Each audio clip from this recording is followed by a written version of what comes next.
I owe just about everything to baseball. I gave baseball my life for 27 years. Number 1, Cookie Rojas. I used to play, ball, take a rubber ball against a wall and start fiddling, And in my mind, and this is the honest to God truth, in my mind, I was in Yankee Stadium. Ladies and gentlemen, number 15, Frank Thomas. I have six big scrapbooks at home, and I look at those articles, and I just wonder, did I do all of that? It's nice to look back and reminisce. It's nice to be remembered. It's nice to be remembered, and that's what we're doing tonight, remembering. It's the 5th annual National Old Timers Baseball Classic. Well, hi, everybody, and welcome to the National Old Timers Baseball Classic. Scene of action, RFK Stadium in Washington, D.C. This is a great event, and we're all happy to be here. I'm Ernie Harwell. Right here beside me is Jack Brickhouse.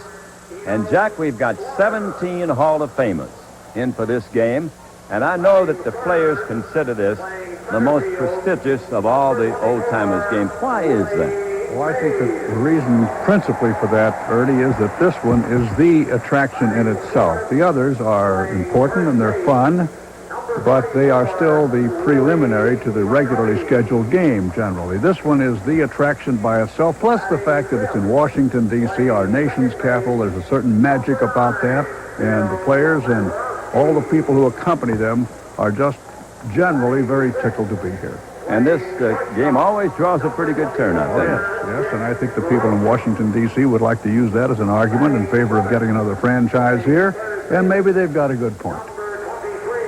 Now let's go to George Grand, who's on the field. On top of that, we got the last time at bat, so we got one shot at them at the end, and we should score runs in that inning if we have to. You're down 3-1. Well, sometimes that's good. Last year in the World Series and the playoffs, there's a lot of clubs down, but if we win tonight, we're only down 1. And this is only a one-game season. It's a one-day managing job for me, and I've worked at it all day. I've set up in that room and planned different strategies, and I always come back. It looks like we're going to just have to hit the ball. Ralph Houck and Billy Herman, the two managers for this 5th annual Old Timers Baseball Classic. Let's go back upstairs. Thank you, George. I do have fond memories of Ralph Houck. He managed the Tigers for a while, and although he had the reputation of being the Iron Major, I think there was a lot of pussycat in Ralph Houck. However, Jack, he was a terrific kidder, and I always told him he was the best with the needle since Betsy Ross.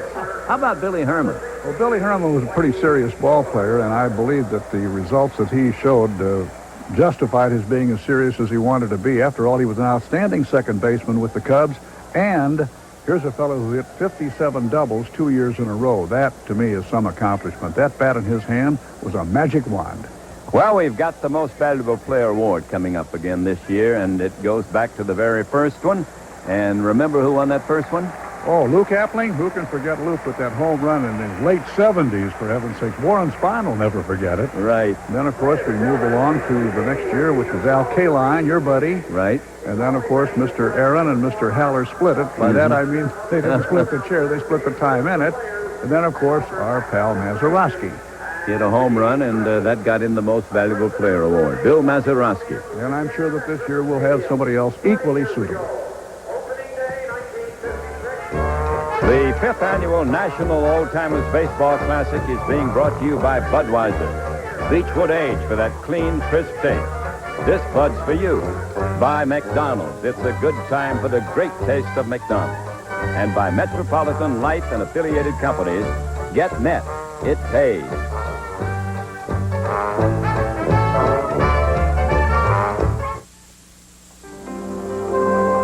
Nothing makes your day like helping others make it on their own. You bring out the pride we all feel inside. It's going to be easy next week. It's more than just a job you do. You make America work, and this Bud's for you. Good work. Here's to you, Beechwood Age, for that clean, crisp taste that says Budweiser. This Bud's for you. Okay, everybody, let's go. group life and health insurance from Metropolitan Life? I know they're #1 in group life insurance and a leader in group health insurance, but I'm just a manager of a little ball club.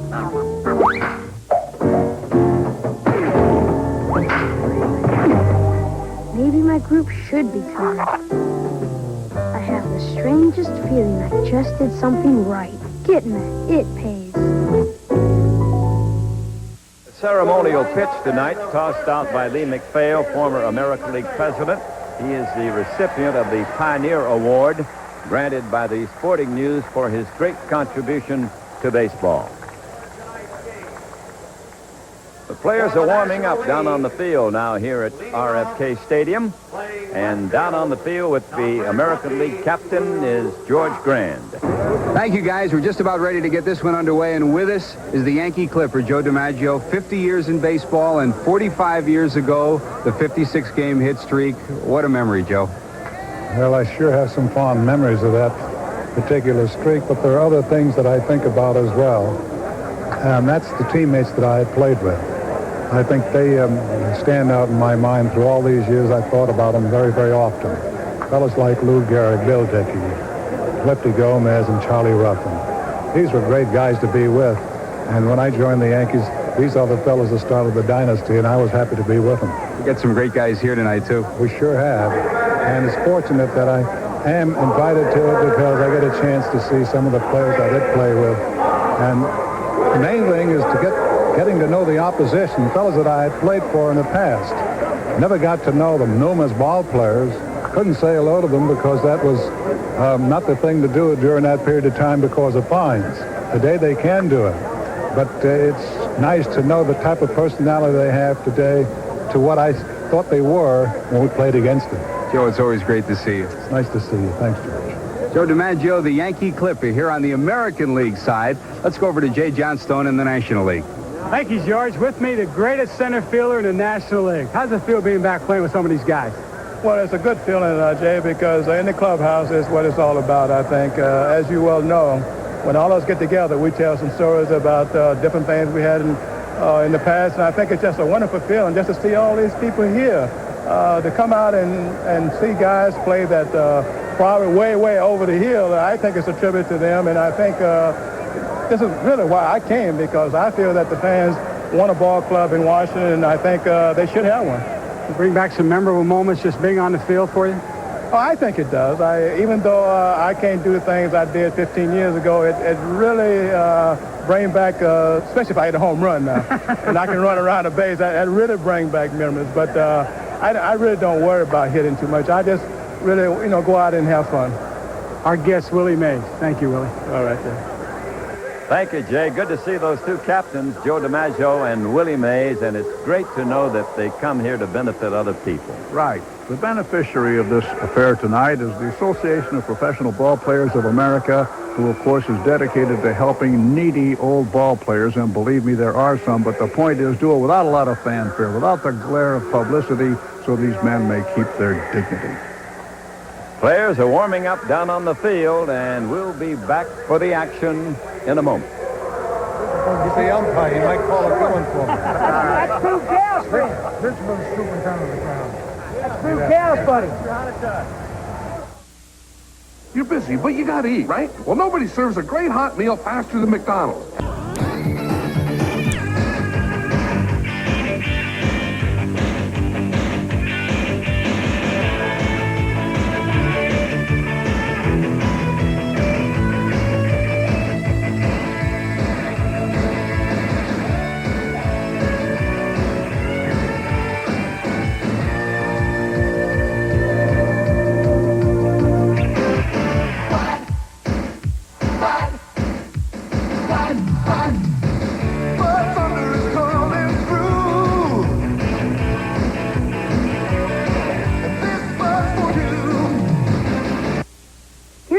Famous Metropolitan Life Representative, champion of security for over 43 million people, reliable source not only of life insurance, but also of auto and homeowners insurance, trustworthy, conscientious, caring, responsive, experienced, financially shrewd, perspicacious, smart, a true friend in time of trouble, You're a metropolitan representative. Get met. It pays. Billy Martin may be back in Yankee pinch. Easy first inning for the American League, and now American League comes to bat, and there's Willie McCovey at first base for the Nationals. Mr. Mazeroski of the Pittsburghs at second. And the great ex-basketball star and baseball star, Dick Groat at short. Johnny Logan, the famous Johnny Logan from Milwaukee. Lou Brock in left. Willie Mays. And Mr. Hustle, Enos Slaughter in right. Jerry Grody. And the great left-hander Warren Spahn. That'll be the defensive lineup for the National League All-Stars. And to lead it off, the shortstop who made that final play, Milt Bowling. Well, you know, Milt and his brother Frank are but two of the many big leaguers to come out of Mobile, Alabama. And they're proud of their hometown heritage. It speaks well of the city. We've had several other kids from Mobile that have done well too. When you think of Cleon Jones and Amos Olerus and Tommy Agee and we got another Hall of Famer there too. Satchel Paige is originally from Mobile. We're thinking about going have a contest in Mobile and put together our major league team and challenge other cities around the country to see if they can come up with a better one. I think we're going to be right up in there. When you take Hank Aaron from Mobile, the greatest right-handed home run hitter of all time, then Willie McCovey, the greatest left-handed hitter of this modern time, home run hitter, and then also Billy Williams from Mobile. And another good hitter. And Milt and I, we keep wondering, I don't know about Milt, but I kept wondering, how in the world did we get on this team, That's you know? Right. It was segregation back in those days, and like I never had heard of Hank Aaron until after he signed with the Indianapolis Clowns, and then I heard of him because we played him an exhibition game after he'd come back his first year in pro ball, and he faced a guy we had named Pete Wojcik, who played a little bit in the big leagues. He could really fire. And we beat him something like 17-3, and the only 3 runs were 3 home runs by Hank Aaron. Then we knew who Hank Aaron was. But until that time, he was 18 years old. I had never heard of Hank Aaron. When Milt and I and Aaron's were coming up, we didn't have leagues. We ended up at the park, and we'd just pick up a ball and a bat and play, and we didn't care what color you were, the whites and blacks. We all played together and had a good time, and we really had fun and enjoyed it. And maybe that's the part of it that some of these kids are missing now, is the fun part of it.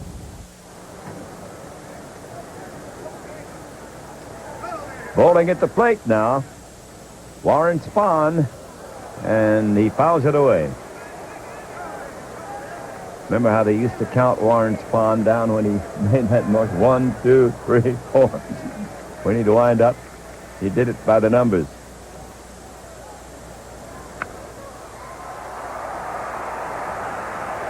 That's Mazeroski putting it away, and Bowling is out. 1 out. I'll never forget the first one of these games when Appling hit the home run. Here's a 75-year-old man at the time hit a home run off Spahn, and I'll never forget the look on Spahny's face. What a way to start off the Classic. Here's a great Bobby Dorr. Great player, outstanding coach.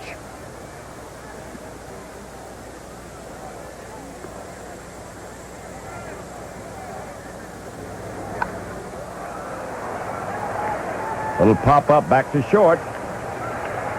And Groat takes care of that one. Bonnie leaves. Base comes in. There's no score in the game.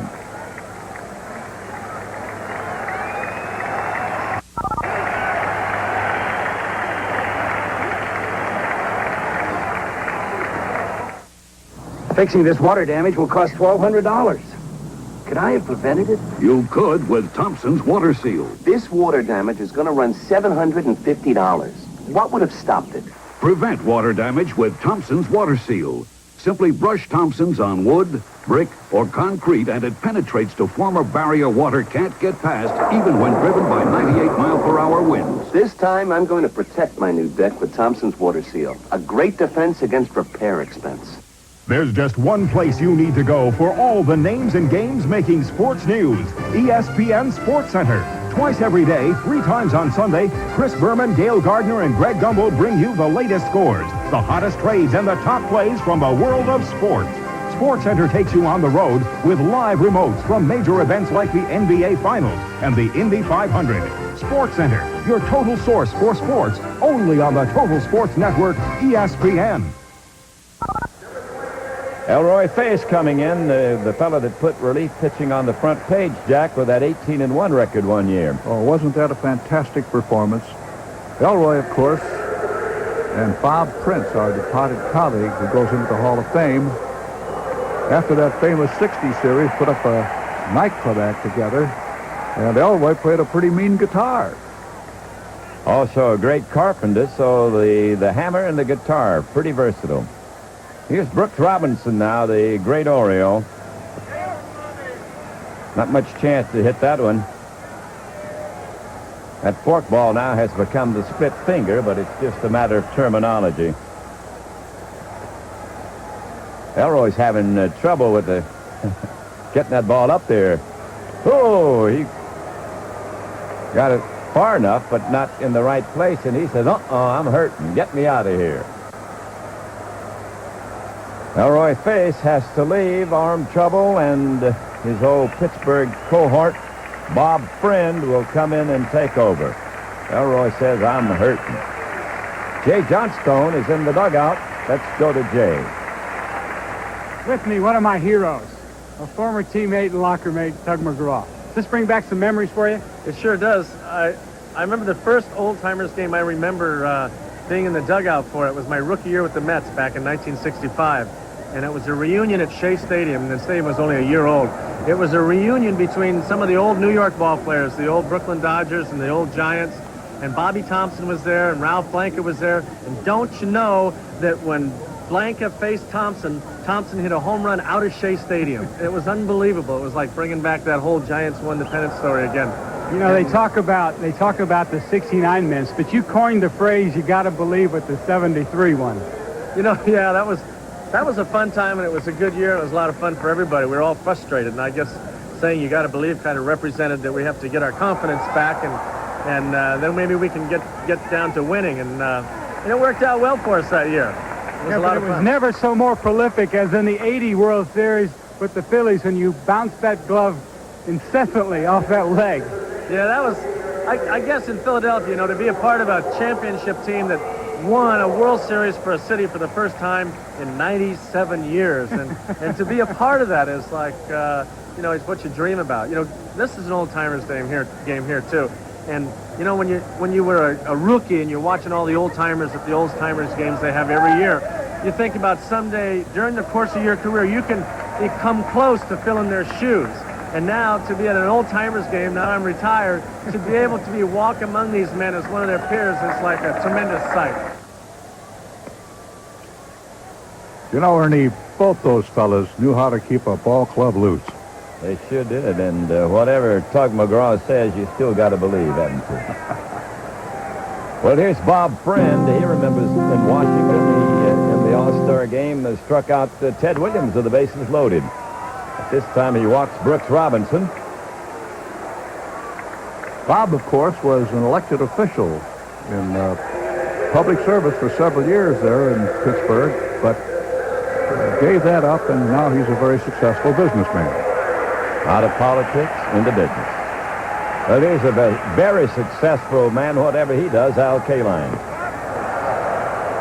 If I recall, this man never played one inning of minor league ball, Ernie, right? That's right, straight from the sandlots of Baltimore, Jack. Right to the outfield for the Detroit Tigers. Hall of Fame on the first ballot.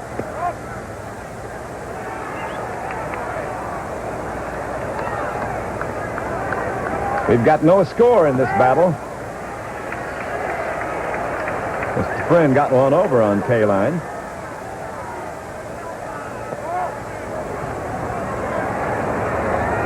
Al looks good. He's still in great shape.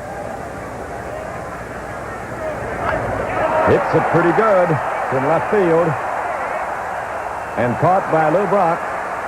And that ends the inning. A walk to Brooks Robinson, and that was it for the American League attack.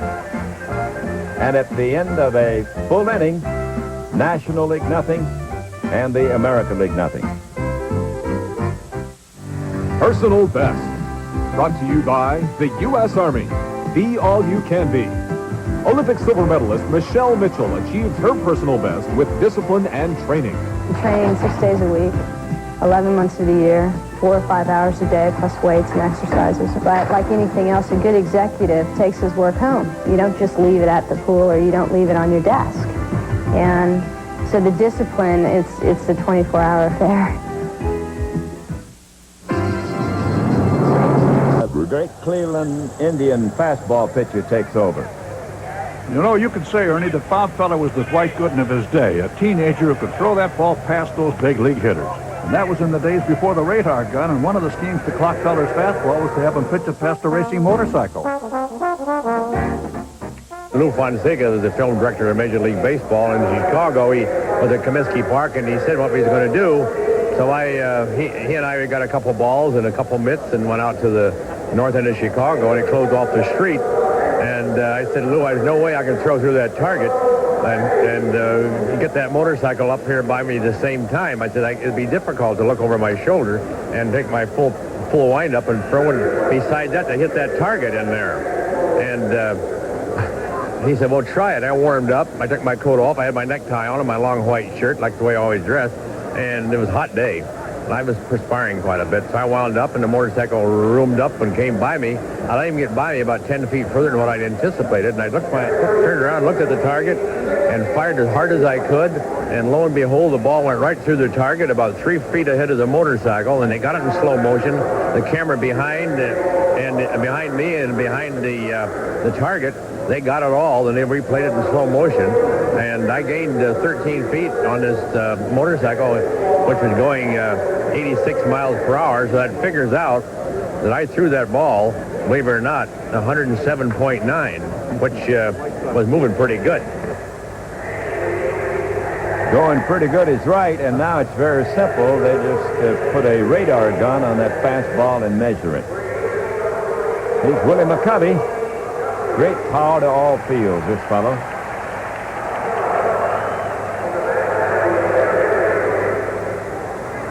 That's going to be a long foul out of play.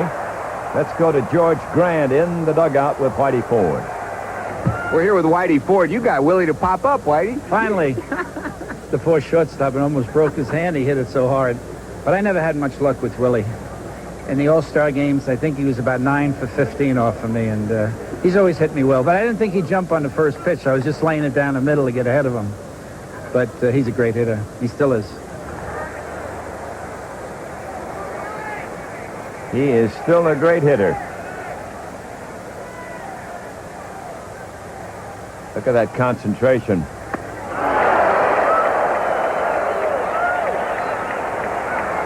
Bob Feller threw a few of those strikes in his great career.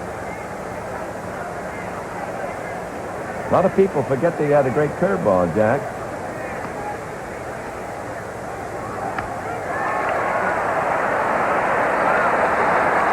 McCovey gets himself a single. Well, you know, speaking of Feller's curveball, he knew that if he was going to last in the major leagues, no matter how fast his fastball was, he had to develop a curve. And he finally developed what was considered the best curve in the American League. As a matter of fact, as I recall, the only man who ever went the entire career with just a fastball and was successful was Walter Johnson. Absolutely.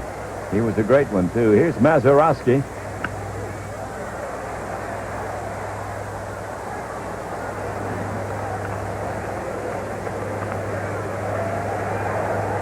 Everybody remembers that home run that Maz hit. That'll follow him wherever he goes, won't it? Oh, yes.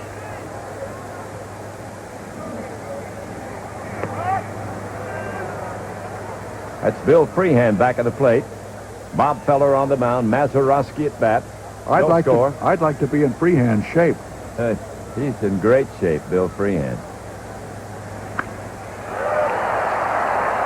Frank Robinson goes back on it, and will he get it? Nope. No! Kaline picks it up and gets it back into the infield. The scorer says that that's a single.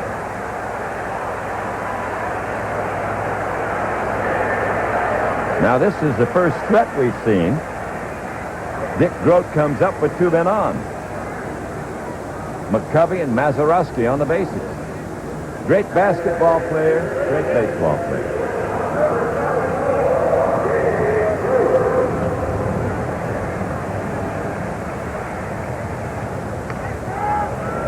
Inside corner.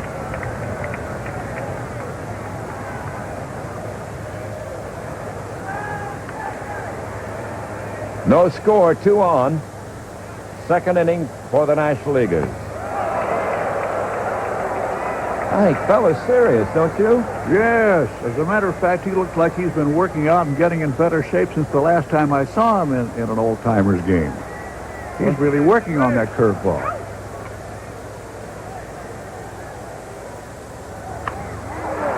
That one strokes pretty good, but it's foul. One thing about this game, they have a lot of fun, but they do bring their old professional intensity into it.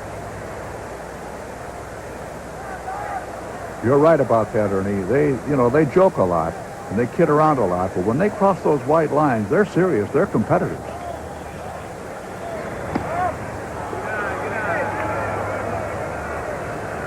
No score. The National League at bat. It's the second inning. They've got 2 men on. Dick Grote against Bob Feller.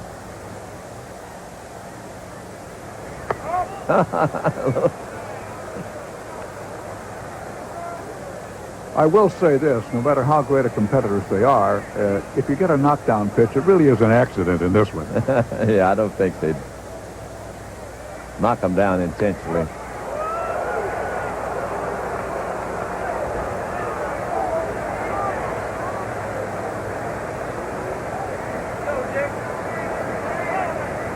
I don't think we'll see the runners going here. Hey, that one's hit pretty good. Base hit. Frank Robinson falls down but gets it back into the infield. And the bases are loaded for the National League.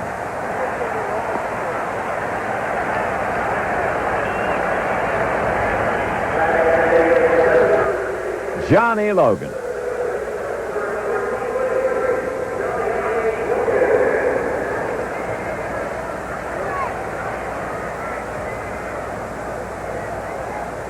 See Johnny around Milwaukee whenever we go in. He comes in and has a few words. Bases loaded. Bob Feller's in trouble. Johnny's always ready with at least a few words.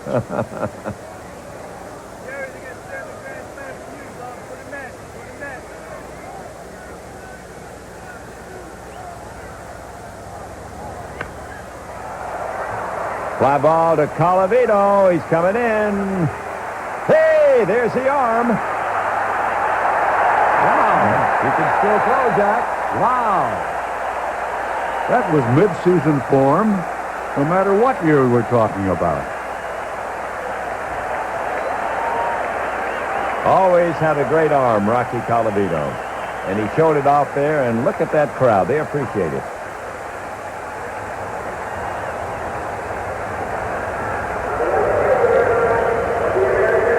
Freehan is telling Fella, I don't believe that guy can still throw that good, but he did.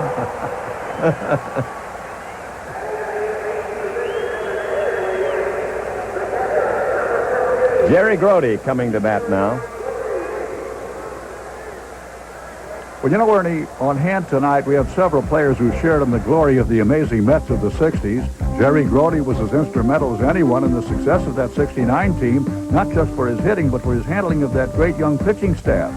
Ed Kranepool was another key member of the 69 Mets. His home run in the third game was one of the biggest hits of that year's World Series. And Kranepool and Grote still savor those wonderful memories. Our ball club in 69 was a close-knit group. We had a lot of social outings together. We had a lot of fun together. We really were a close group of guys. I mean, we traveled on and off the field together. We partied together. We had some good times. I mean, I know that A lot of fun. We got in trouble. The manager, we know, we checked curfew, and some of us might be out. But we were all together. I'll tell you, when we were out, it was a group together, and it wasn't that we were spread out all over the town. We might still be in the hotel, but, you know, they did have room checks in those days, and they found out that all the rooms were still there. That was about all. But we had a lot of fun, and I tell you, that made winning that much more important. You know, when you've got 4 or 5 guys who are starting pitchers who are throwing well over 90 miles an hour, I mean, you don't even see that now. Sure, you've got maybe 1 or 2 guys on the staff, but, I mean, we had Seaver, Kuzman, Ryan, and Gentry. You know, McGraw was there. McGraw was the easiest thrower of the bunch, and he was throwing better than 90. So, you know, we had one heck of a pitching staff, and it just got better. I mean, you went to the bullpen, you didn't lose anything. That's what made it fun. Terry had a good perspective of the pitching staff. As you know, when you're breaking in the catches a bit in the old days, it used to take a couple of weeks. He used to break his gloves in 2 or 3 days. He knew those guys were throwing hard. So I'll tell you what, from his viewpoint, he knew what the other clubs had to look for. I think the most amazing thing, and of course Ed is right in New York. He is a New Yorker and everything else, and he might not see it as much as an outsider. Now, I'm from San Antonio, and I'm a Texan, and I still am a Texan, and going to New York is a total different atmosphere. And the thing that amazed me the most was that New Yorkers actually stopped and were talking to each other. Every window in New York had a TV in it, and there was a group of people in front of every window. Nobody was moving during the entire World Series.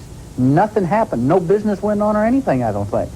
And it was just a situation that people really stopped, and all of a sudden it was one town for everybody together. And that's what, to me, was really amazing.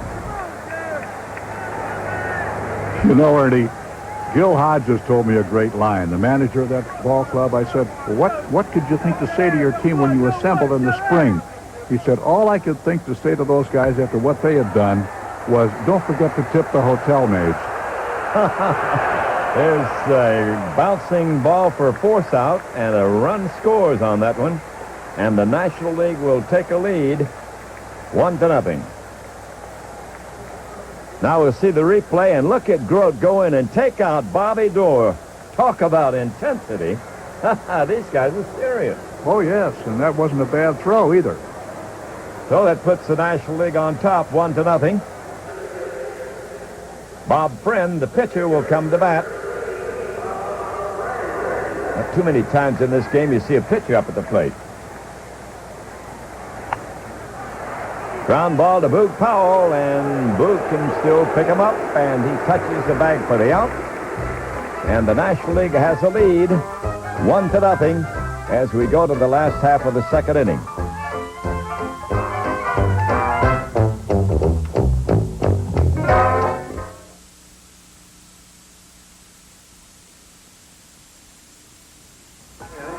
You know, a big wheeler dealer like me has to keep up on the action, the players, who's hot, who's not. And what's a better deal than picking up a copy of Sports Illustrated? You see, Sports Illustrated... Excuse me, sir, but I got a better deal. Yeah, kid, right. I'll handle this. You see, Sports Illustrated gives me more than just stats and scores. I get the feeling of what it's like to hit a brick wall at 30 miles an hour.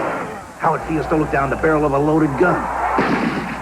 To lose a tough one. And how it feels to win it all. That's what Sports Illustrated gives me. Well, Sports Illustrated gave me this NFL Follies video cassette. Free with my paid subscription. It's 44 minutes of fumbles, foolery, and follies. It makes a great gift, and it's free. Free? Come on, kid. This is America. Nobody gives you something for nothing. Okay, free for subscribing to Sports Illustrated. Aha! But that's just a half of it. I get Sports Illustrated for less than one-half your newsstand price. 27 action-packed weeks of football, baseball, basketball, and more delivered right to your door for 3 installments of just $9.79 each. That's more than 50% off. Subscribe now and you get the College and Pro Football Spectacular. Plus, you get this handy NFL schedule free, and you get the famous swimsuit issue uncovering what truly is man's favorite spectator sport. Phones are open now. Just call this toll-free number and you get the whole deal. You can even use your credit card. Okay, let's get this straight. They get a 50% savings. The schedule, the football spectacular, the swimsuit issue, and the free NFL tape. Now, see, kid? That's a great deal. Gee, sir, you're right. Yeah. Get the savings, get the special issues, get the NFL schedule, get the video cassette. Oh, Sports Illustrated? I want to renegotiate. Sports Illustrated. Get the feeling. ESPN viewers, call now. 1-800-541-9000. National League in the lead, 1-0. We go to the bottom of the second now. The American League has come to bat.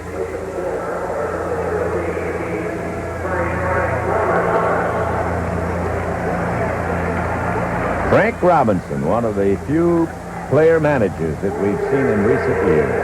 Ernie, I think we have a change in right field. I think Thomas has replaced Slaughter out there. And Bob Friend will be pitching to Frank here.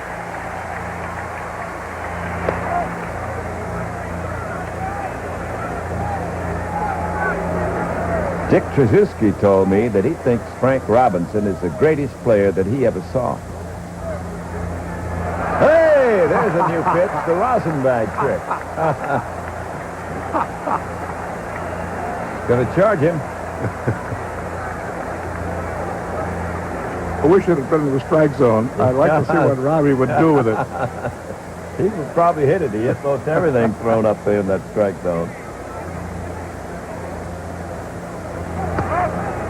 Well, he's the only man ever to win MVP in both leagues. That's quite a feat.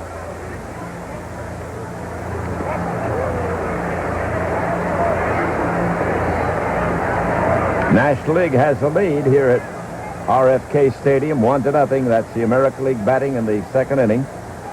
And Frank Robinson trying to get something started. Won't do it with that one. McCovey makes the catch. I remember a great McCovey line. He was being interviewed in the opening day of the season after spring training.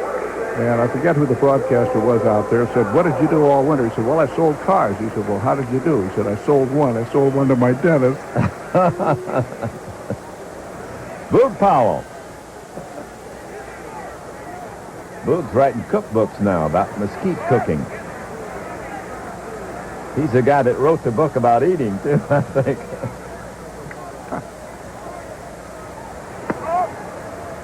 You know, when Boog was playing Little League in Florida, he was so big when he was a youngster down there in Lakeland that he had to have an ID card saying that he was not 16 or 17 years old.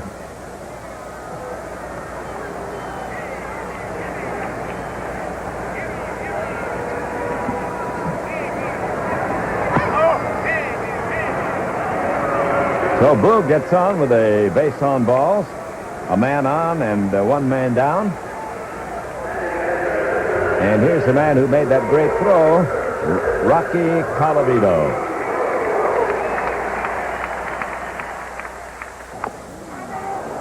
Well, you know, Rocky Colavito had a terrific arm in the outfield. He just proved that again tonight. And he had plenty of pop in his bat, too. He had 374 career homers, including 45 in 1961 for the Tigers. One of his biggest thrills came on June 10th, 1959, when he became only the 8th player in Major League history to hit, get this, 4 home runs in a single game.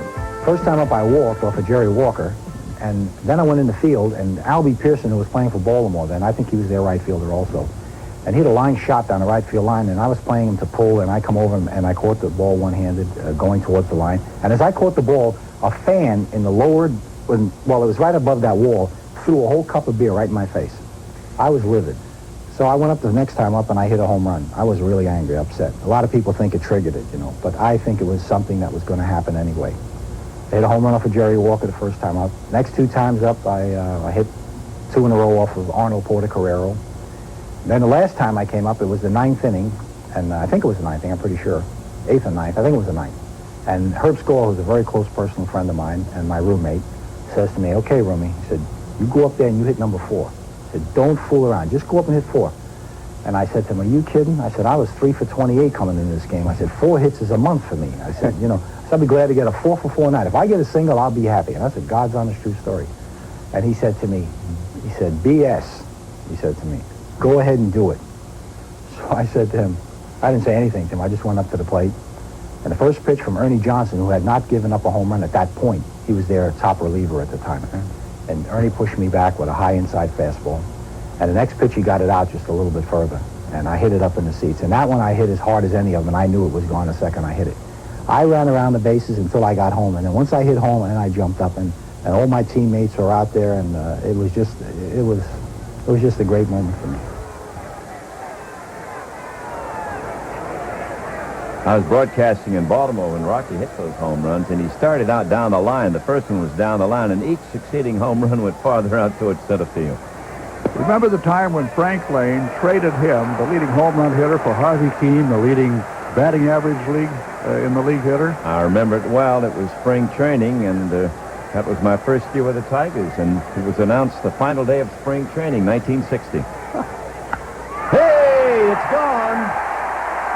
Colavito cracks one out of here, long gone in the left field seats, and that will put the American League into the lead 2-1. Well, you know, they've got a short porch in left, but that's a home run in any ballpark in the world.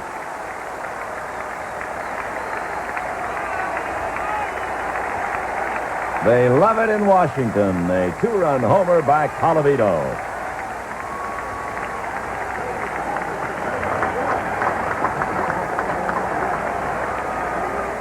Now let's take a look at that cut.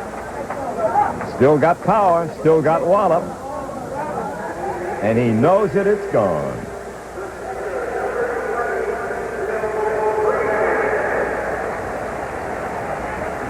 Bill Freehand, what great shape he is in.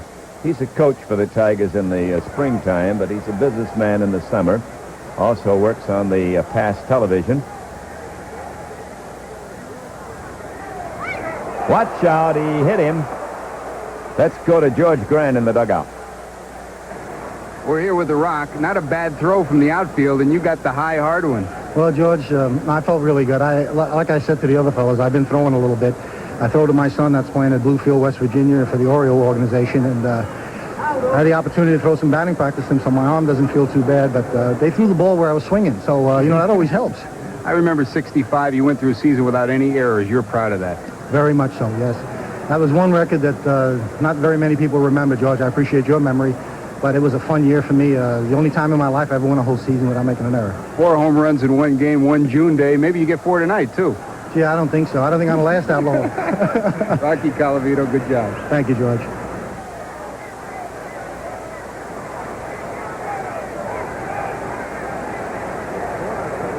Well, Bill Freehand didn't want to take his bait. He said he's like a fisherman. He threw that one back. Hit by the pitch, but he says, I want to get another swing.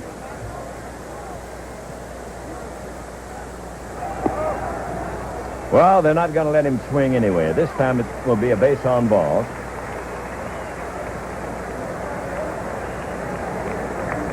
Freehand trots down to first. And we'll get a pinch hitter at this point in the game. Old Aches and Pains, the hero of the first classic, Luke Appling. There's Luscious Luke. 79 years old and still at it.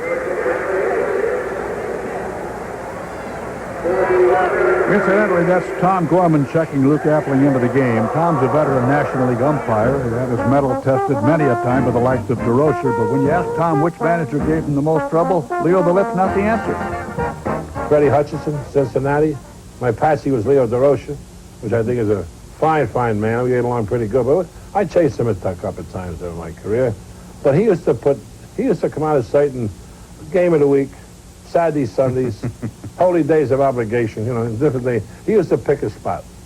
But a fine, colorful manager. And I think you heard the story before. We come on to play at first base, and he's howling and screaming about it. He said, Tom, how can you call that man out? The man is about it. What are you looking at? Howling and screaming. And the veins, the eyeballs are going, really putting this show on. You get a great crowd. And I says to myself, let him holler a little longer, Tom. Maybe get a heart attack or something. See what I mean? And he kept going. I said, Leo, I'm going to tell you something. That man tagged first base with the wrong foot. He looked at me, and that was the end of the conversation. He turned around, went back into the dugout. He talked to the ball players. They were laughing like anything. Now, after the game, we were coming across the field, going to our dugout. Our dressing room was in behind the Cub dugout. And he said, hey, I want to talk to you. I said, what do you want, Lee? He said, how long are you in the league? I said, 20 couple of years. He said, I'm going to tell you something, Tom. They can tag first base with any foot. The right answer at the right time. Some guys accuse us of having a quick thumb. Well, if a guy comes out, bing, right away, you know, like DeRocher or Freddie Hudson years ago, and of course the American League, you got Weaver and you got Billy Martin, because he's not managing no more. But say, gee, you're quick on the thumb. Well, the first 2 words is abusive. The end of the story. Goodbye, Charlie. Don't bother me. You know? I don't think no man should stand abusive language. You have to have respect for each other. You have respect for each other. First of all, you got respect for the game. And then if he thought he was getting away with something, really, he's going to go further. If Weaver turned that hat around in the National League, we'd bury his ears with it. You got to hand it to those umpires, Jack. They're great storytellers, and they're a very integral part of the game. Lucius Luke, strike called. I remember when he hit 4 home runs for Oglethorpe University before he signed with the Atlanta Crackers back in the 1920s. You look younger than that, Ernie. Well, I was about 5 years old. You had a lot of fun with Luke in Chicago, didn't you? Oh, for years.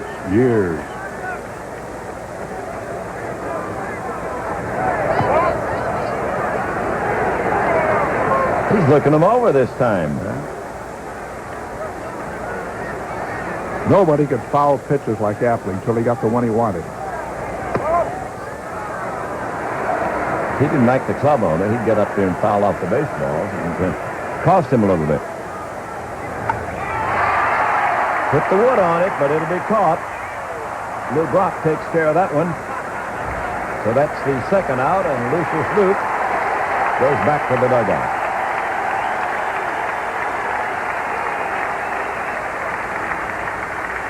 Oh, aches and pains. Milt Balding will be up now for the American Leaguers. There's Kaline and Appling having a little conversation. Ground ball to first. McCovey makes the play, and that's it. But the American League gets 2, and they have the lead at the end of 2 innings. American 2 and the National League 1.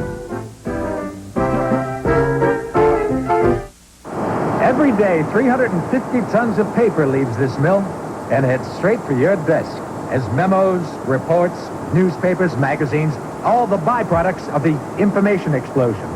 Fortunately, some of this paper is also used to print the Wall Street Journal. At the Journal, more than 400 reporters and editors sift through all the information that could be useful to you and your career. And then they present it to you, each business day, in the Journal's mercifully concise format. Early Wynn takes over, and let's go to Jay with Bob Friend.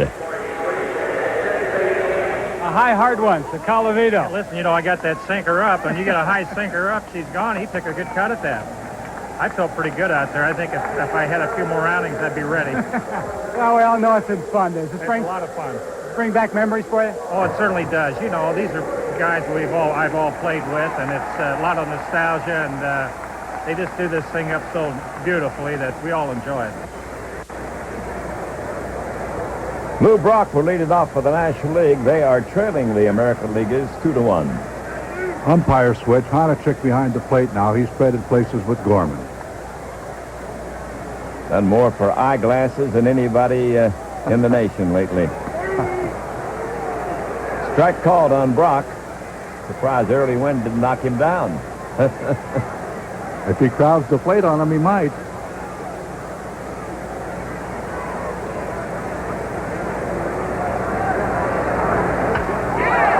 He sucks it. Base hit for Brock. He leads off in the third.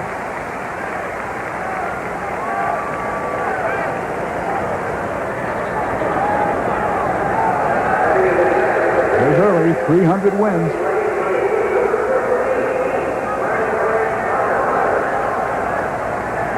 And Frank Thomas will be the hitter now against Early Wynn.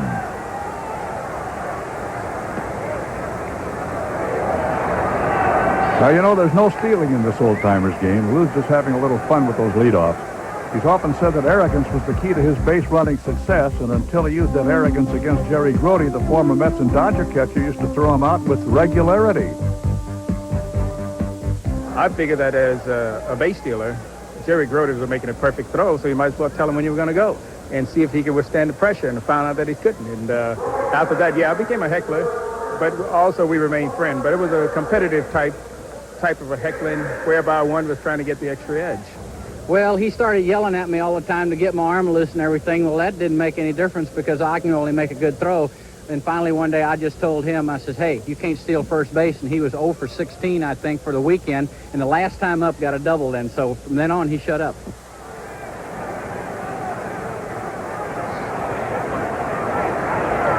Frank Thomas at the plate. You know, Frank used to have a bet with his teammates. He'd stand at the plate and let the guy throw as hard as he could, and I'd catch whatever he can throw with my bare hand. Frank's got an interesting occupation now. He, for the last several years, has been going around to schools, encouraging youngsters to finish school. And he gets a base on ball.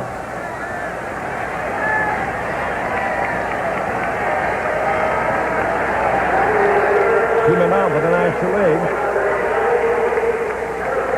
And Willie Mays coming to bat again. Looks like we'll have a pitching change here. Willie's going to have to wait a little bit, and Chuck Stevens is making a pitching change with the American League leading 2-1. There's something about a born leader that you recognize immediately. That's why over 43 million people flock to Metropolitan for insurance protection. That's why 68 of the top 100 American industrial companies come to Metropolitan for employee benefit programs. In fact, Metropolitan is one of America's largest pension asset managers. Because a leader is someone you feel sure about, no matter what. Getting that, it pays. You know, a big wheeler dealer like me has to keep up on sports. And what's a better deal?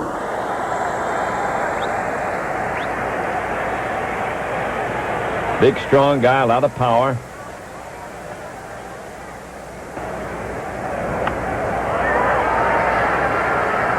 There was no more imposing figure at the plate than Willie McCovey. Stretch hit it far, and he hit it far often. But with a long career to reflect back on, he singles out his first day in a Major League uniform as his most memorable.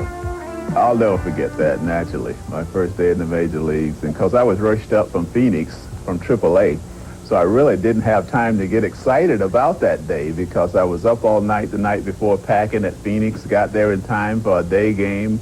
The team was already on the field taking batting practice when I arrived, so I didn't even have batting practice that day. However, I did suit up and I went out for infield practice. And I remember Bill Rigney coming up to me and asking me, how do you feel? So naturally, I wasn't going to tell him I had been up all night. I said, I feel great. He said, well, you're in there and you're hitting third. And he said, you know whose spot that is because he's hitting second today. So I think that was the first time Mays had ever hit second. He moved him up to second, put me in the third spot. And, of course, I went out and I got the 4 hits off Robin Roberts, and that was just an exciting day. Naturally, I went on later in my career to have quite a few highlights. And actually, I'll have to think about the second game of the World Series, hitting the home run off Ralph Terry, and it's just so many. My 500th home run, because there was such a build-up leading up to that. And, of course, I can go on, but naturally, that first day you have to rank right at the top.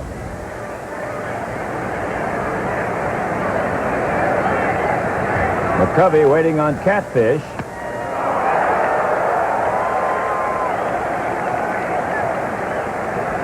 A couple of strikes on him now. I was glad to see this man get into the Hall of Fame.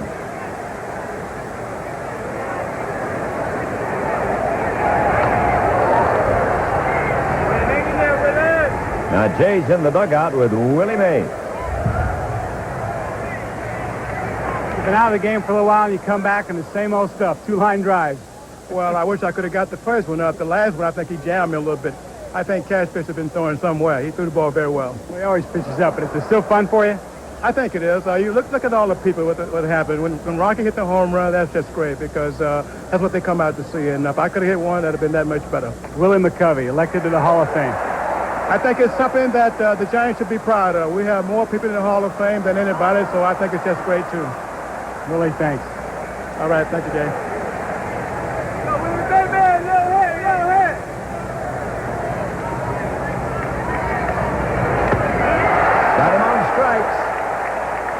Catfish throwing the ball by McCovey. That'll make it 2 down. Still 2 on.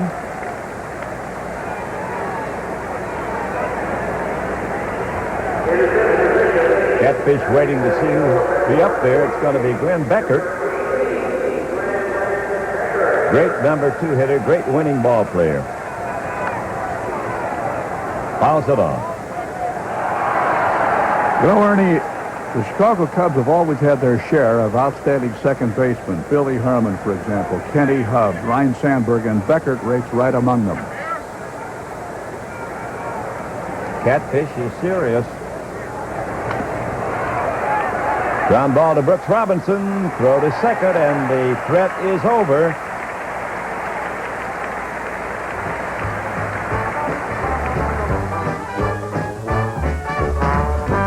And the American League still leads it 2-1 in the middle of the third. Give me a light. Ooh, Bud Light. Great game. If you just ask for a light beer, you never know what you'll get. Pitcher of light. Bud Light. So if you want the list-filling light beer with the first name and taste, don't just ask for a light beer. Give me a light. Ask them to bring out their best. Bud Light. Bud Light. Because everything else is just a light. Big boys got and work. Here comes Bill Freehand up now against Wilhelm. All of a sudden, that knuckler, as I said, is zigging when it should zag. Freehand stays in great shape. Bill Freehand was a fantastic defensive catcher, a great hitter. He hit with home run power, and a team leader. He had all the qualities that you need to be a real all-star. He came off the college campus at Michigan, didn't he? He sure did. Played football there. A successful manufacturer's rep now. That's right, and does some TV on Pass with Larry Osterman.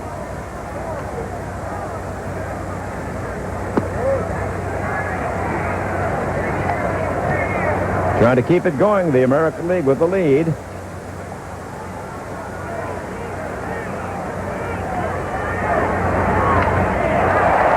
There's one that's gone. Freehand. Puts a little icing on the cake. Hoyt says, I can't believe it.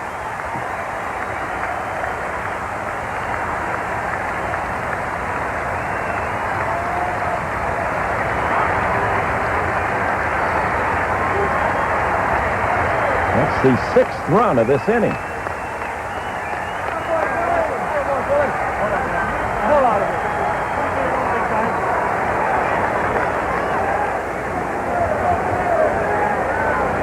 Watch this picture swing. Jack, they always have a certain look when that ball leaves the bat and they know it's gone, don't they? They sure do. And very often, the look in the pitcher's eyes when that pitch starts up to the plate is a strange one, too. Catfish keeps it going. There's a base hit by Catfish. That'll be a ground rule double, Ernie.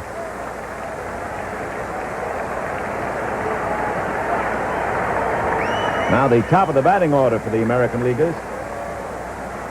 Catfish on with Tom Tresh, who had his great years with the Yankees, finished up with the Tigers. The first time I saw this guy, he was 5 years old, and his father, Mike Tresh, suited him up at Sox Park. And that one's gone. Oh, that one suited Mr. Tresh, and he hit it out of here. So the American League keeps on keeping on. Well, they've batted around. Lindy McDaniel throwing in the bullpen. That's 8 runs in. Are you counting them? Incidentally, Cranepool's out in left field now, and Brock is over in center, and Becker's over at second base, and Willie Stargell's at first base. And Wilhelm still taking the punishment on the mound. Here's Cookie Rojas. Second time up. Yes, sir. Second time around. He singled to start it all.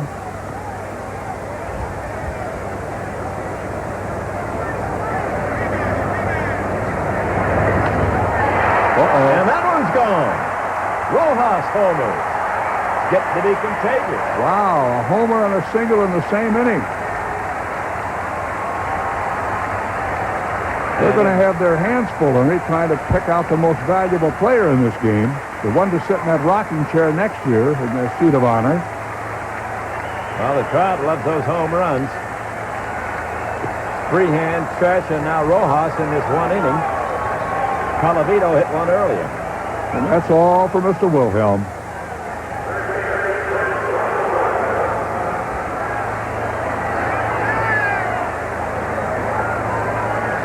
Lindy McDaniel replacing Hoyt Wilhelm.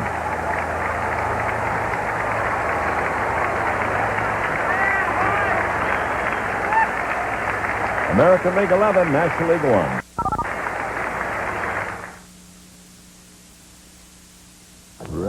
Of all the great memories I've had, certainly one of the greatest had to involve this fellow, because I happened to be with the late Russ Hodges, assigned to the World Series in '54. We were doing the national television when Willie made that great catch on Vic Wirtz. That is still regarded as the catch in World Series history. And I still don't see how he did it. Yet Russ said, you know, because he covered the Giants, that was almost a routine for Willie, the way he could field that position. There's Lindy McDaniel. Lindy is a minister now.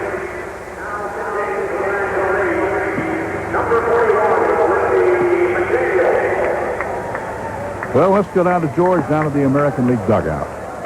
Former Yankee Tommy Tresh, it's like Yankee Stadium, the short porch. You'll take it, right? Hook it right around the pole. That's right. I'll tell you, it's exciting to get in a big stadium like that again and step up the plate. It's just fantastic feeling. What a great night, isn't it? Great, super.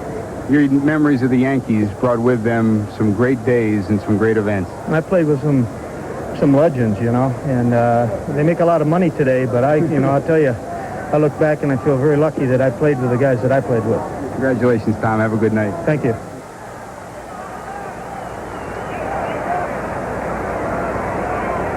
Lindy McDaniel taking over now, and when you hear these old-timers talk, you got a feeling that they really enjoyed their careers and had a great time, and they're back to renew that now here in Washington.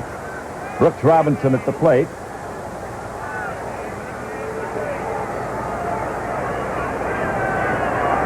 Second time up in this inning for Brooks. He struck out against Wilhelm the first time.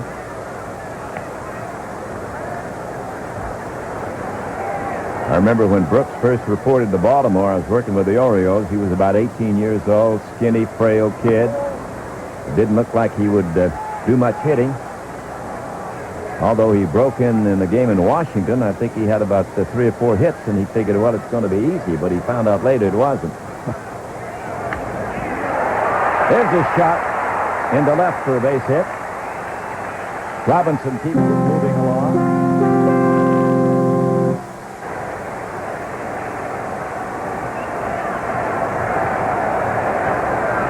I would imagine that percentage-wise, his clutch hitting record was outstanding. Yeah, he was good with the men on the bases, no question about that. And just an all-around great guy. Here's the K-line up again. Second time for Al in this inning. Does Al still have horses? No, he gave those up. I know he had a little meat cake for a while with the commissioner's office on whether he should be allowed to keep them. Yeah, that was back in '60 when Bill DeWitt didn't like the idea that Al had a racing stable.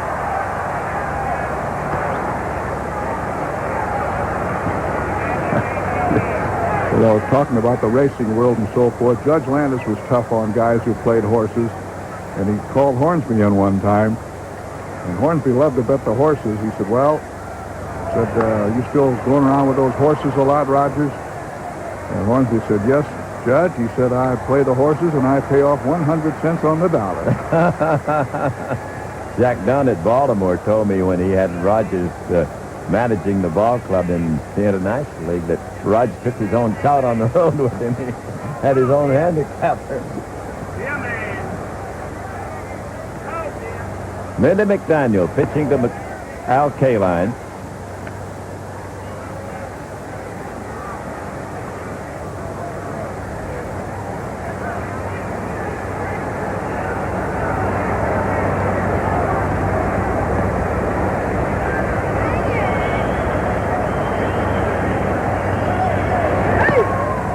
Good crowd tonight. Having a good time, too. You can tell that. Good crowd. There's got to be around 25 to 30,000. We'll get the figure later.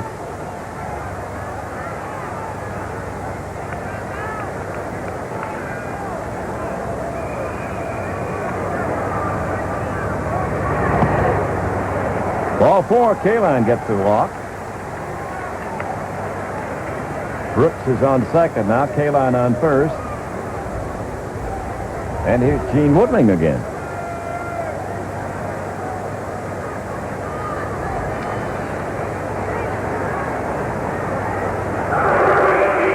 Yeah, you were talking about Casey Stengel and Gene. I know Gene told me a lot of times that he had a few words with Casey, and he had a few words for Casey, too. He didn't like that platooning system very much. Gene didn't. Well, Gene played for him in the Pacific Coast League and also, of course, in the American League. So he had a lot of experiences with Casey.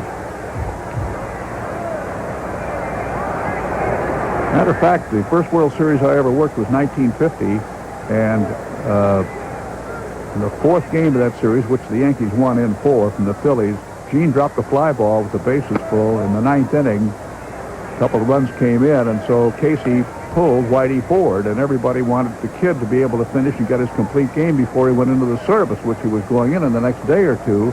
The crowd booed Casey, but all of a sudden, in came Mr. Ollie Reynolds, and 3 pitches later, the World Series was all over. I think Casey knew what he was doing most of the time, don't you? I can still see the way he held his palms up and shrugged his shoulder to the crowd, the gesture saying, I have to do it. Don't get mad at me. It's all I can do.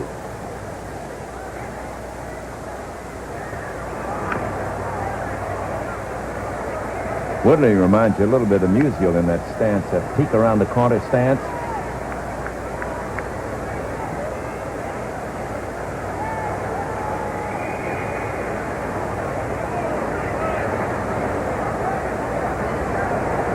Had a good break on the weather, and they had this one coming. Yeah, they'd had some bad ones previously, hadn't they? Right. Well, that takes care of Mr. Woodling.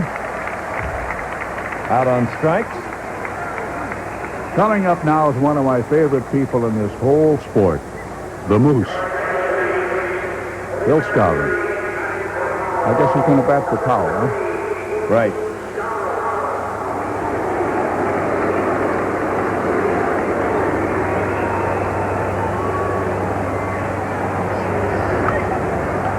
Moose has played some 39 games at first base in World Series competition, more than anyone else in the American League ever, including Lou Gehrig and Joe Collins. And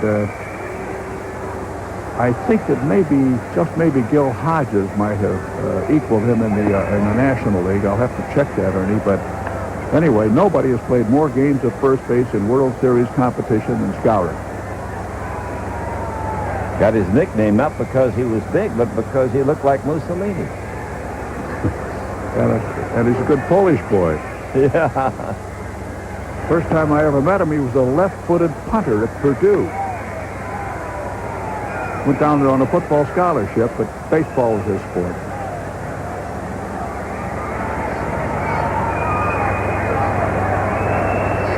He's in a business now that manufactures checks for banks. And, other people use checks. I'm glad you said for banks.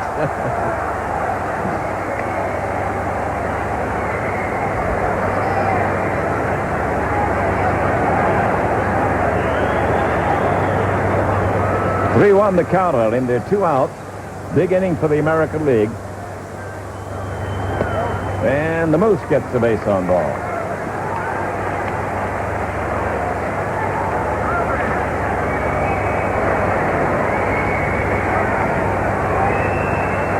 (11-1), the American League in the lead. Noren, talking about horses, here's a man that's got a stable of racing horses. In fact, he named one after our good friend Jim Possum Woods. Jim Woods had a horse named after him. Yep, the old Poss. Well,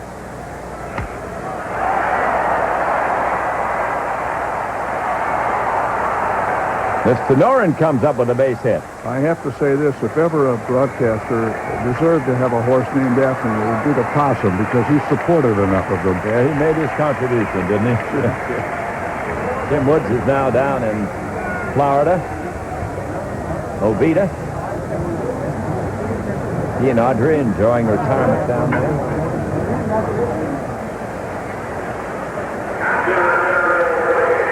Bill Freehan up again. Well, he was up in this inning early and hit a 3-run homer.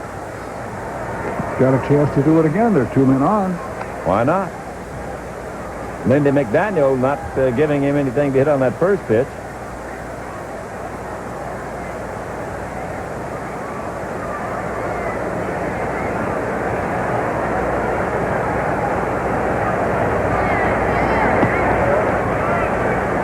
(11-1) the score. The American League in the lead.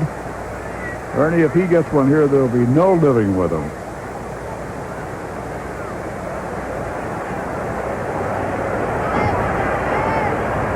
He's serious. Uh-oh. There it goes. He did it. Oh, about there, huh? 2 3-run homers in 1 inning for Bill Freehan. Well, that's a month's work for most hitters.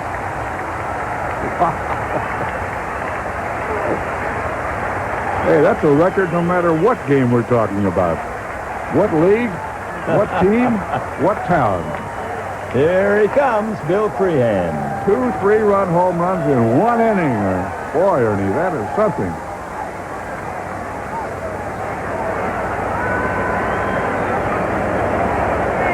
Well, Mr. McDaniel has gotten the shock, too. Let's go to George in the dugout. Not 1, but 2 home runs for Bill Freehan. You'll take them.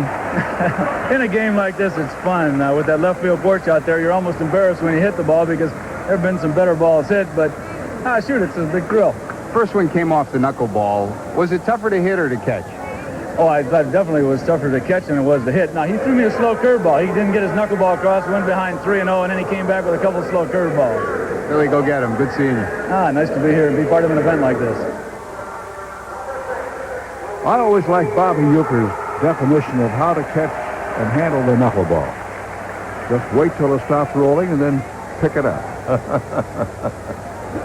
Here's one of my favorites, Tony Oliva. What a great hitter he was.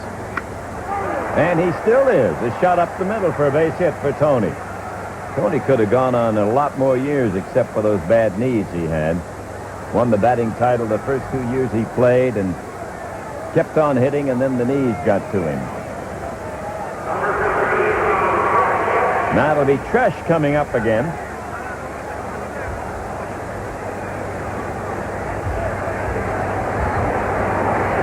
He had a home run a long time ago, early in this inning. There's a strike called. Another one of those second-generation major leaguers. A lot of them around these days. His father, Mike, was outstanding with the White Sox behind the plate.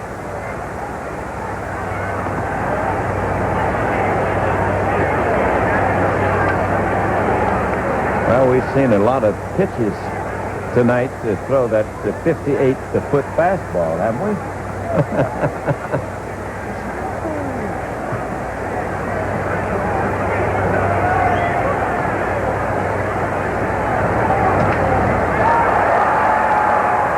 Frank Thomas is there, and believe it or not, the inning is over. It did come to not a screeching halt, but at least a close. And the American League leads 16-1 at the end of 3.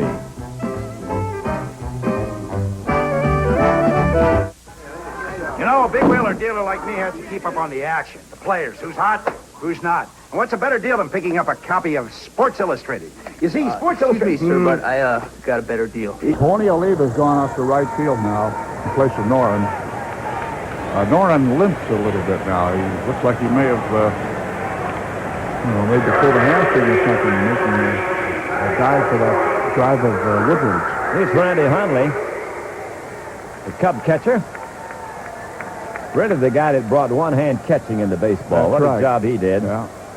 And Johnny Bench was another example of that. Now everybody does it. You don't have the broken fingers you used to have. Randy's father's the one who encouraged him to do that and taught him how to do it. And, of course, Randy popularized it. He's quite popular in Chicago now and quite prominent. He has those fantasy baseball camps, and they're really getting around a lot.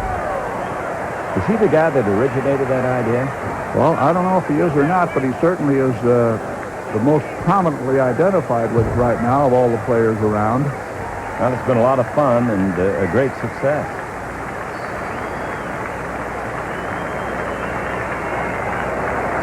Randy says he's thinking about including fantasy broadcasting and fantasy sports writing in those things maybe one of these days. You want to be a baseball writer? You want to be a baseball broadcaster?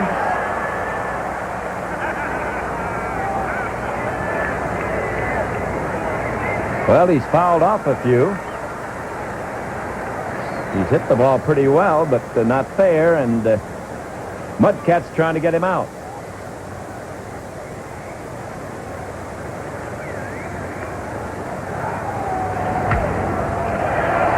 Ground ball to second. Hickey makes a good play. Over to Skowron. Pretty good range. Run scores on that one. Woody Woodward crosses the plate with the second run for the National League. It's 16-2, the American League now. Hey, you want to see a real Look at that rarity? replay, Jackson. Yeah. He's serious about that. You want to see a real rarity? What's that? Willie Stargell is batting in the number 9 spot. Let's go to Jay in the dugout. Talk to me about the 1970 Cincinnati Reds. Oh, my goodness. How much time do we have? That was the beginning of the Big Red Machine. You had a young Johnny Bench. You had Tony Perez. You had Lee May. Surprisingly, we had very strong pitching. Everybody remembers the hitters. Tolan, my goodness, it was a great club. There weren't too many things that club could not do. But when we got to the World Series, we ran up against a real buzzsaw in Baltimore. And that became known as the Brooks Robinson series. And doggone it, every time I look at him, I think of those catches and those hits that he made against us.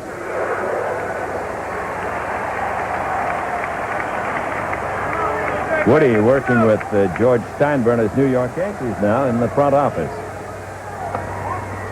Here's Pops. Woody Stargell against Mudcat Grant. It's 16-2, the American League on top.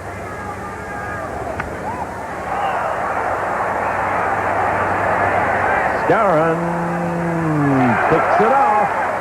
He was in among them, and he makes the catch.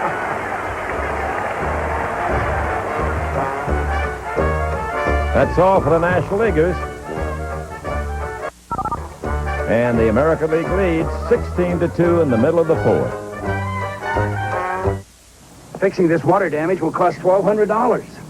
Could I have prevented it? You could with Thompson's Water Seal. This water damage is going to run $750. What would have stopped it? Prevent water damage with Thompson's Water Seal.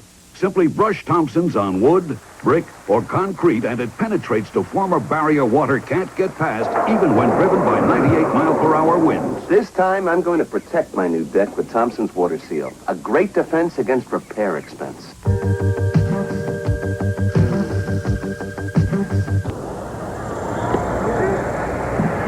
Of course, in Chicago, the one that we were pulling for the most to eventually get in the World Series was Ernie Banks. Fly ball to center. Mr. Brock takes care of that one. You know, as far as pitchers go, a fellow by the name of Fergie Jenkins deserved a better fate, too. He has certainly earned a World Series shot. Here's Brooks Robinson. It's like every time we look up, Brooks is at bat.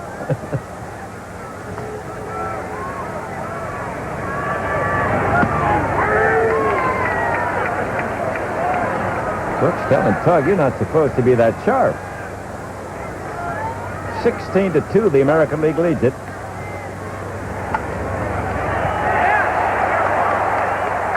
Down the left field corner. Now let's go to George Grand.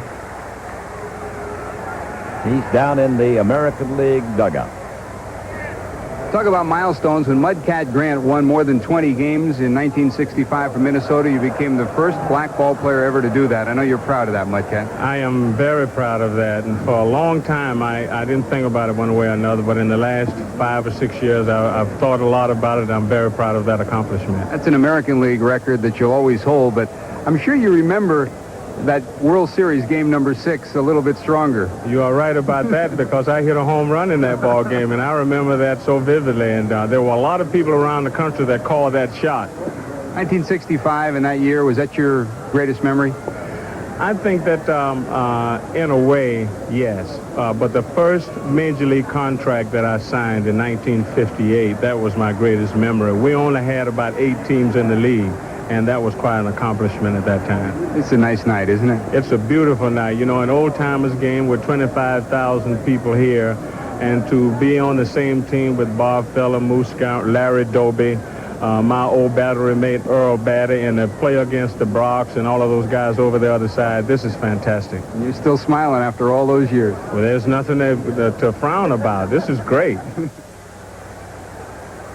Always liked Mudcat. He was a pitcher, a musician, and also a baseball announcer for a while. Right. Very articulate young man.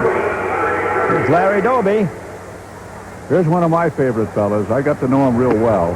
He was with the White Sox, of course. He even ran the ball club. And, of course, he has something that nobody will ever take away from him. He was the first black ever to play in the American League, thanks to Bill Veeck. And later a manager. Yes.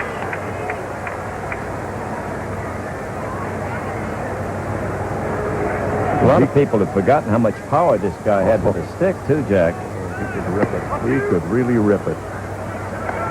American League is ahead 16-2. We're in the bottom of the 4th inning.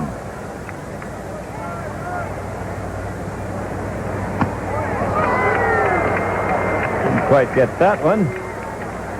Tug McGraw still sharp. 2-2 the count on Doby. Looks pretty serious, doesn't he? He does. Got him. That's 2 out in the 4th inning. Now Gene Woodling.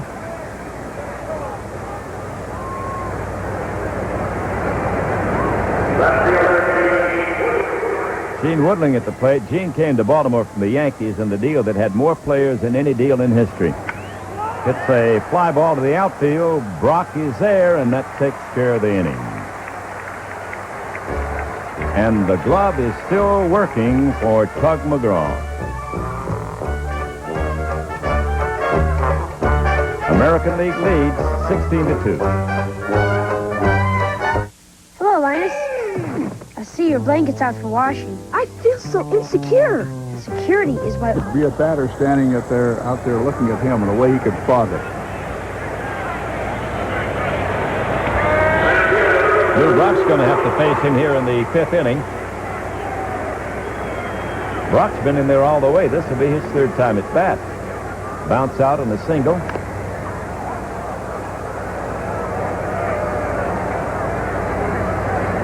Now we'll go to Jay Johnstone in the National League dugout. You got a little bit extra Ben Gay for your neck after watching all those home runs. I think we're going to need it, but Lou and I had it figured out. After the first home run, I was going about 10 rows deep, and I think Lou was going about 20 rows deep, but we couldn't get over the fence. There's no opening out there. Otherwise, next inning, I think we're going to climb over the fences before the start of it. Bring back some memories for you. This looks like 62 all over again, but I think they should have changed the catcher. Obviously, Grody was calling the wrong signals. It wasn't the pitching staff. It's got to be the catcher. Eddie Craneville, thanks a lot.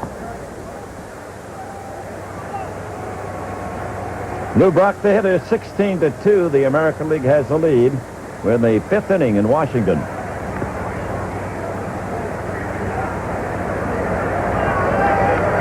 Sudden Sam's not as sudden as he used to be. Very few people are. Tony Oliva.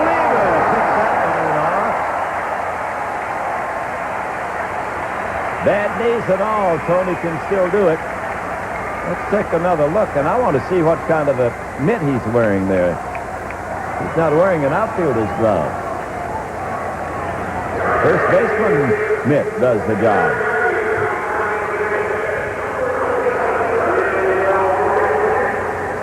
Now we'll have a new American League pitcher. The young man used to be a young man from New England. Bill Monbo.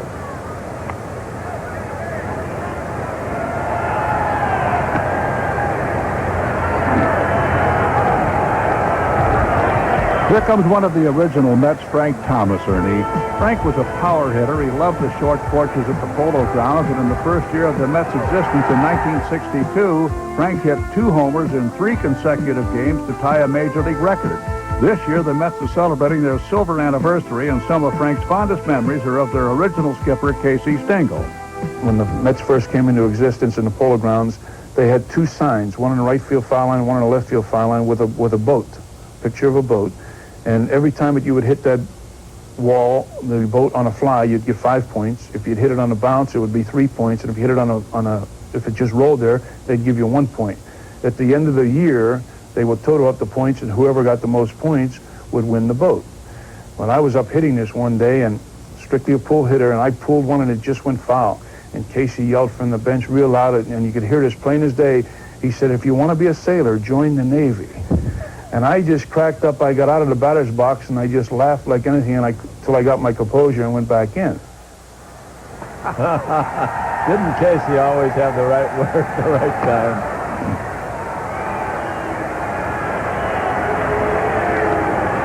Thomas at the plate. A man on and a man out. Here's a drive into left field. Gene Woodling picks it up after it goes through his legs, and it is a single for Frank Thomas. Mambo Cat on the mound.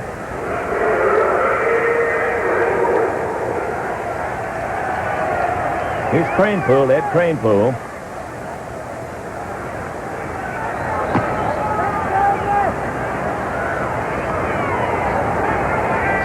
To 2, the American League leads it.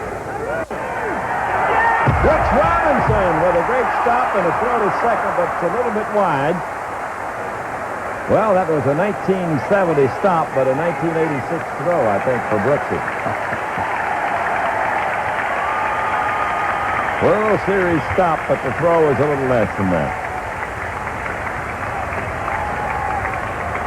Great stop to his left.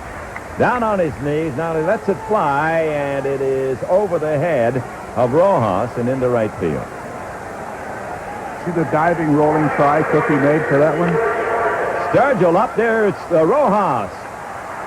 Double play. Rojas to Fett. The scout. And that's all for the National League in their 5th inning.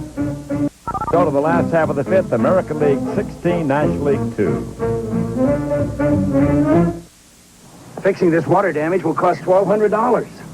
Could I have prevented it? You could with Thompson's Water Seal. This water damage is going to run $750. What would have stopped it? Prevent water damage with Thompson's Water Seal.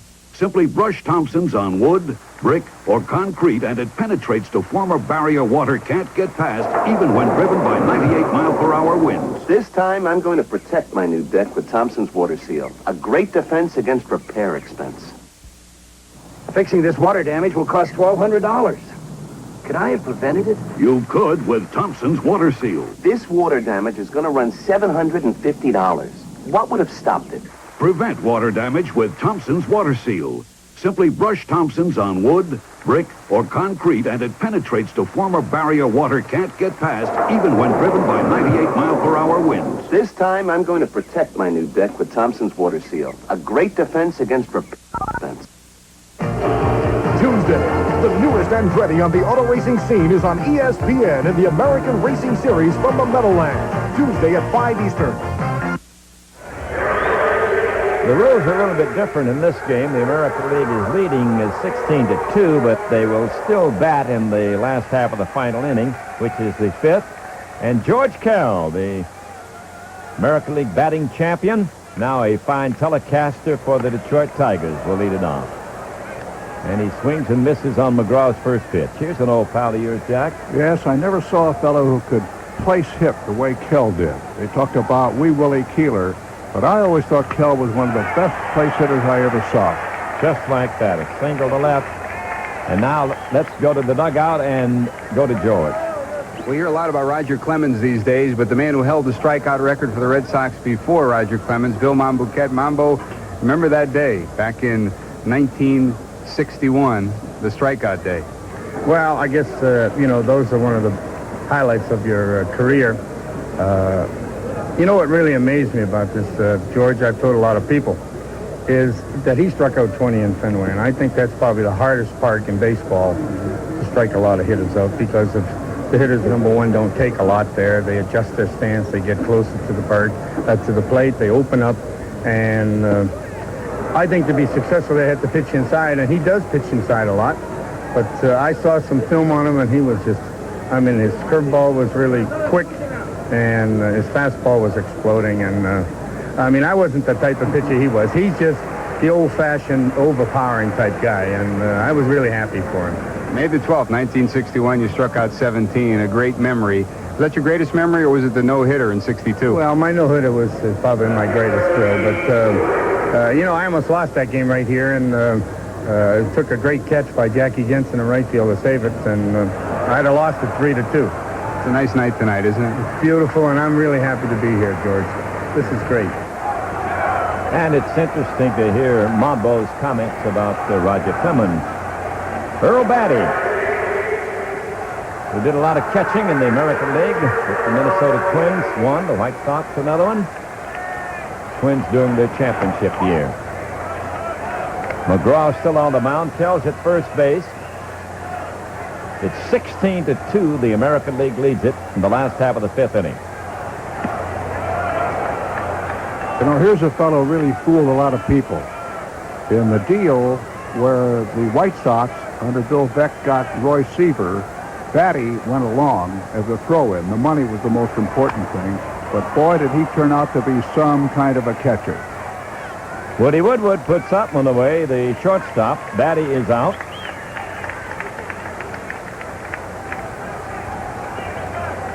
And we'll see another pitcher come to bat, Sam McDowell. The rules are a little loose in this one, Ernie. McDowell pitched to one man, left the ball game. Now he's back in as a hitter.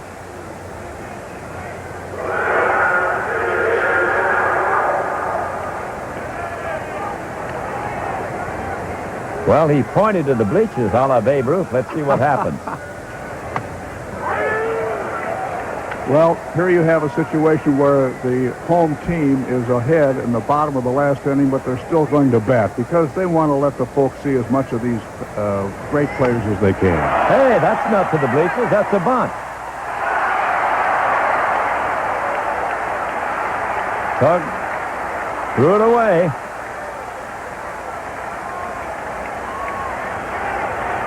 That's 2 on now for the American League. One man down. They lead it 16-2, and they're still trying to get some more runs. Can you imagine that? They've given McDowell a sacrifice on that, but I watch him claim that he should get a hit on that drag bunt.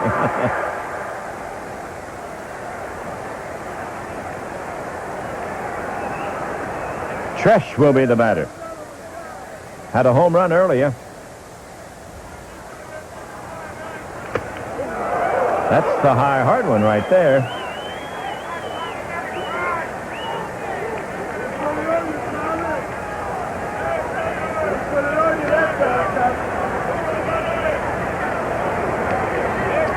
His real big year with the Yankees. Let's see if McGraw comes up with the Scroogey here. Well, he hit it, yep. That'll drop in for a base hit. Lou Brock having a little fun with the juggling act. Now let's go to Jay. Jerry, I've always tried to be a fair guy, but Eddie Craneful said the reason you're getting beat is you call a lousy game. I didn't even call the pitch that time. No, I tell you what, this is a situation here where we're, I just hate like hell to lose. And I'm always one that goes out and gives 100%. And one way or the other. But in this situation here tonight, they just got their hitting shoes on, and their pitching was a little bit better than ours. Well, you have to realize it's for fun, and they're not pitching like they did in their prime, and they're just trying to really let the guys hit the ball. Well, I don't know. Some guys hit the ball just like they did in their prime, and some guys pitch just like they did in their prime. No, this is. I had the joke when I came up to hit and came up with bases loaded and hit a ground ball to the shortstop. I said, well, I haven't lost my touch. It's still there, just like I always did. Thanks, Jerry Brody. Cookie Rojas will get another swing.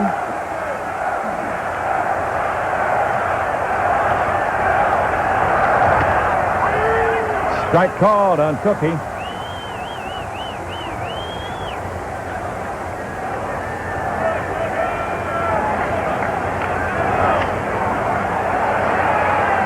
Pops it up. That's Beckett. And he makes the catch.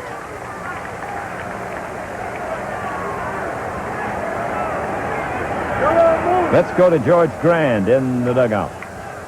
Hall of Famer George Kell. George, what a special night this is. It is. It's a great night. It's a great night anytime you come here and see all the guys that you played with and against, and so much enthusiasm. Everybody wants to win, and they really bear down. People remember you, of course, for Detroit, but the guy playing third base tonight, Brooks Robinson, you were with here. Yeah, Brooks and I played on the same ball club together the last year I played in the major leagues. And I knew then he's going to be a great ball player. And not only that, but he makes me so proud. He's a great individual, and I like that. George, great seeing you again. Thank you, George. Bill Skowron at the plate again. It's 17-2 now, the American League in the lead.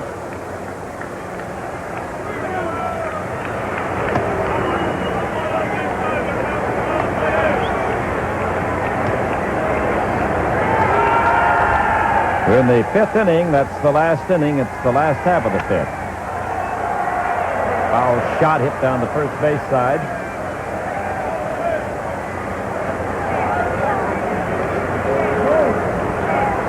This guy, pretty good football player.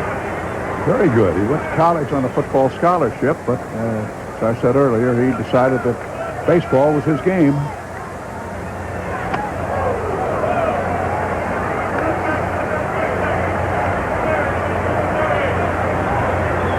American League's had most of the fun here in Washington. 17-2, they lead it.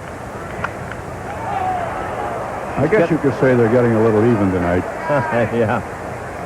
American League won the first game, and the National League won the next three. So Moose is fighting off those pitches from Tug McGraw. Whoop. We've seen a few that have missed the strike zone tonight. You know, even the close ones, Moose could look over. Look that one over. Yeah, he did. That was a close one. He gets himself a walk.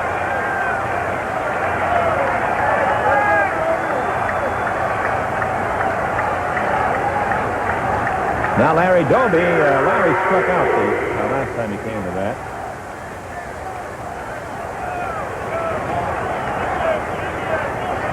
Looks just as serious this time as he did the last.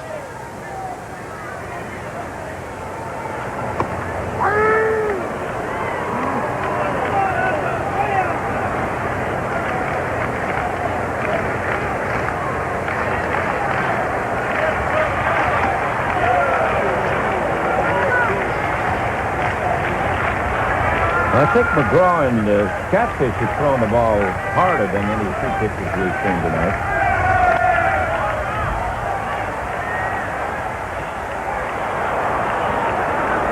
A lot of pride in this game. These guys want to do well, even though it's mainly for fun. Like we said earlier, when they cross those white lines, that old competitive spirit comes back. Always there, Jack.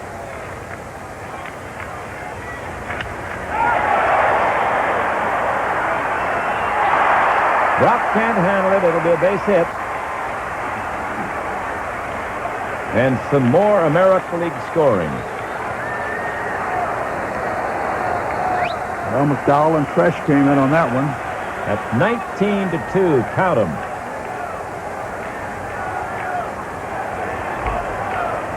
And here's the pride of Medina, Ohio, Gene Woodling.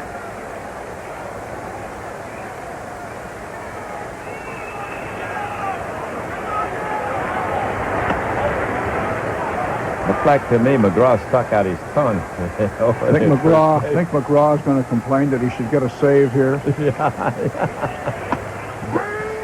They should save something.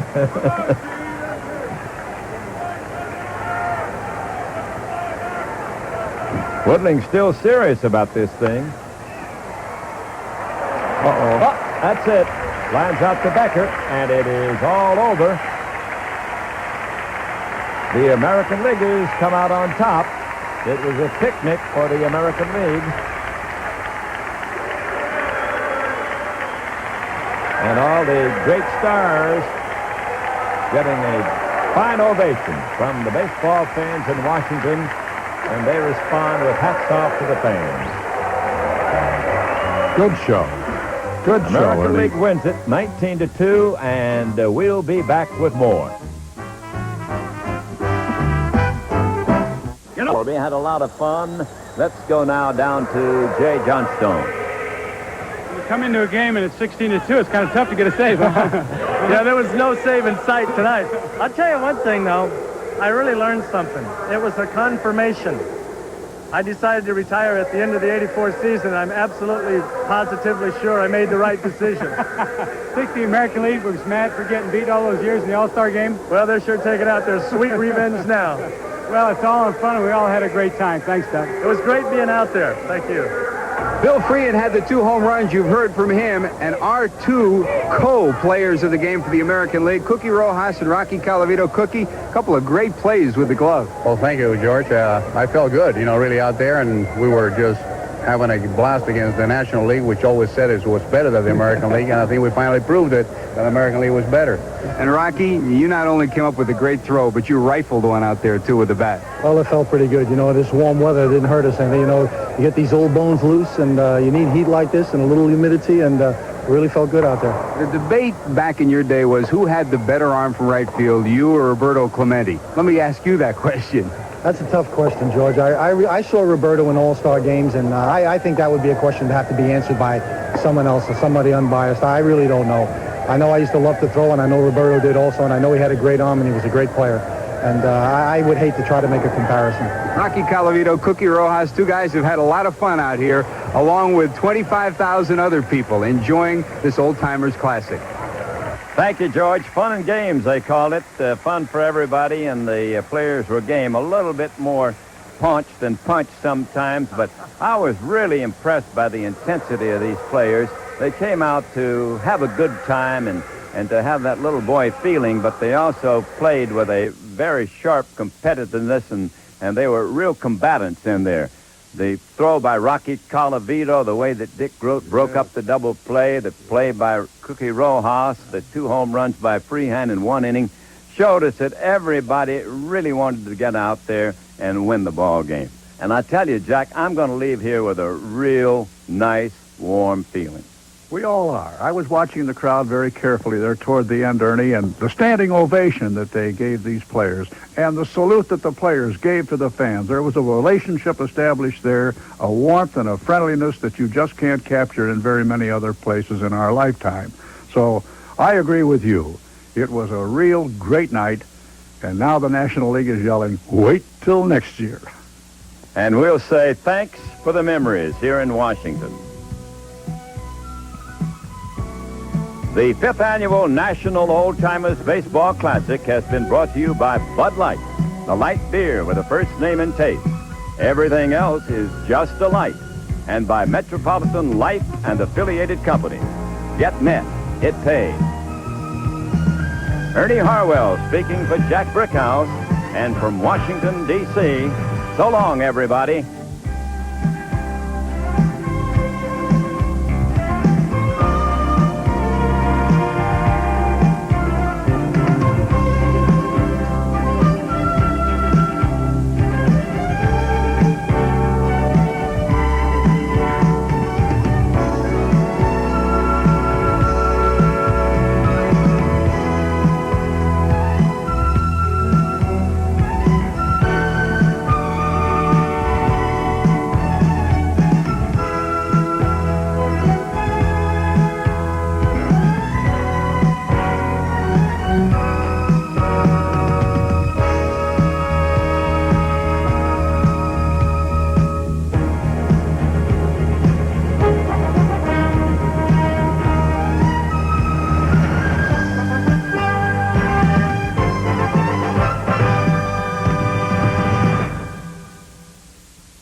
Bob Lee. This Sports Center update has been brought to you by Mobil Super Unleaded Gasoline. Higher octane for better performance.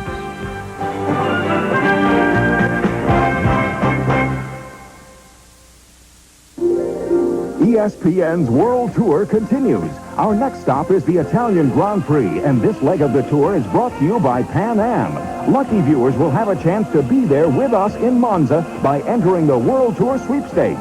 To enter, watch any of our Grand Prix events in July. Catch the winning slogan that will be broadcast during the telecast. Write it on a card with your name and address and mail to ESPN World Tour, Post Office Box 1176, Ridgely, Maryland, 21683. If you're a winner, Pan Am will fly us to Milan, then we'll tour Venice and continue on to the Grand Prix at Monza. And whenever you travel to Italy, remember that Pan Am offers 3 non-stop 747s each week to Milan and daily non-stop 747 service to Rome. With Pan Am's schedule and experience, you won't want to fly with anyone else. So get your passport ready and join ESPN's World Tour in Italy. Now, how about Kurt Gibson? Want some? Garvey? Okay. How about one of my Mattingly's for your Garvey in the Wiz? No way. Yeah, I'm not trading 2 National Leaguers for a Yankee. Come on! He was only the AL MVP last year. He'll probably win the All-Star game all by himself. Yeah, I can just see it. American League down by 1. Man on first. Here's the 1-2 pitch to Mattingly. Hit deep to right. Way back. It's gone. The Astrodome crowd is silenced as Don Mattingly's 2-run homer has given the American League a 1-run lead in the 9th. Oh, sure. Dream on. No way. The National League's going to win. They always win. Okay, then. How about Wally Joyner? You got a Wally Joyner card?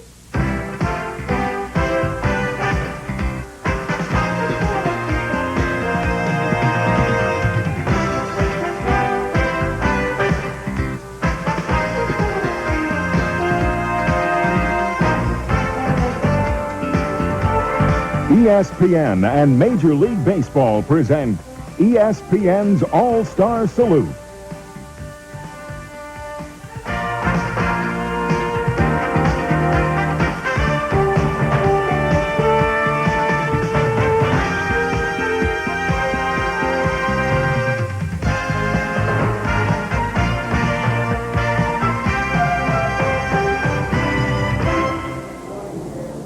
You are looking live at the Hyatt Regency here in downtown Houston, Texas, at the Imperial Ballroom, where the present All-Stars of 1986 and many of the great All-Stars in the past are gathered for the All-Star Roundup. And already the excitement is here as the All-Star game is less than 24 hours away.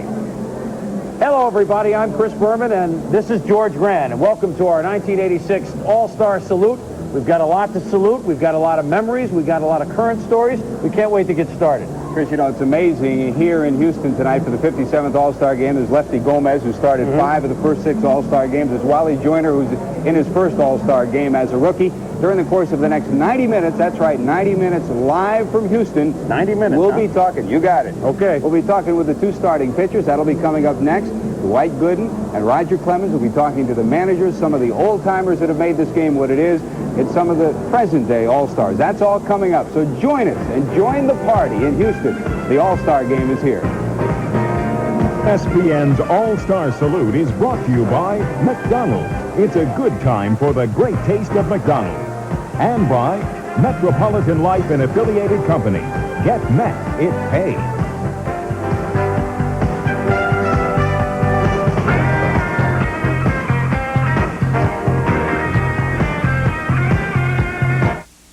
You're busy, but you gotta eat, right? Well, nobody serves a great hot meal faster than McDonald's. And I figured out how they do it. Watch Marsha. She'll break down and out for a Coke. See how they clear this...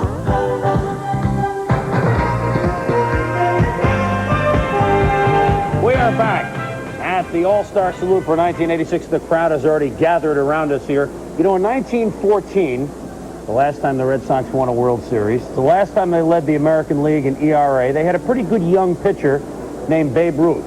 Now, it looks like they have a better young pitcher these days by the name of Roger Clemens, who has lit up the town. Oh, Chris, there's no doubt about it. When you look at the first half of this 1986 baseball season and you try to put it all together, the biggest story of the year, no doubt, has come from Beantown. First, the Red Sox, who are in first place in the Eastern Division.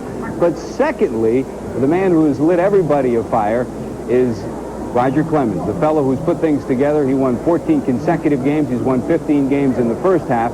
For Roger Clemens, his place in history didn't just start this year. 4-3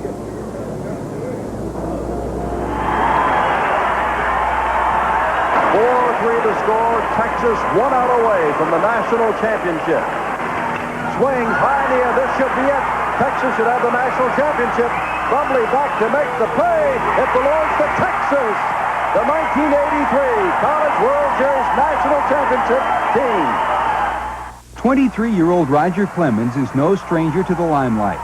After winning 25 games in 2 years at the University of Texas, the All-American burst onto the national scene when he led the Longhorns to the World Series title in 1983. A moment that still brings a smile to his face.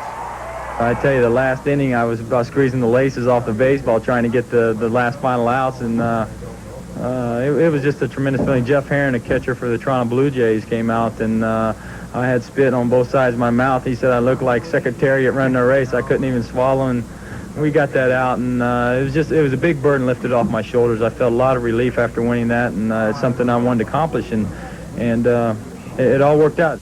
From that high point in 1983, the three-sport high school star succumbed to the injury jinx the next 2 years as his seasons were cut short by stays on the disabled list, leaving baseball folks with questions about his durability. Well, I was down. The anxiety that was going through me, and it was frustrating, the year was. But like I said, after I made my mind up that I was going to have that surgery, I just made sure I wasn't going to be behind anybody when I came to spring training this year. A lot of hard work, a lot of road work of running and exercising on my shoulders.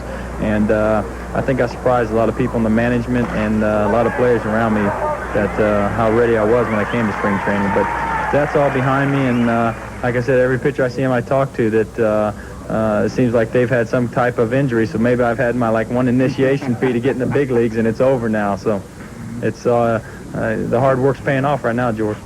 It sure has, because the man they call the Rocket has been baseball's most exciting player so far this season, especially on the night of his record 20 strikeout performance against the Seattle Mariners. And here they come up at Fenway. I'm surprised they're going back down. I would think they would just stay up. Yep.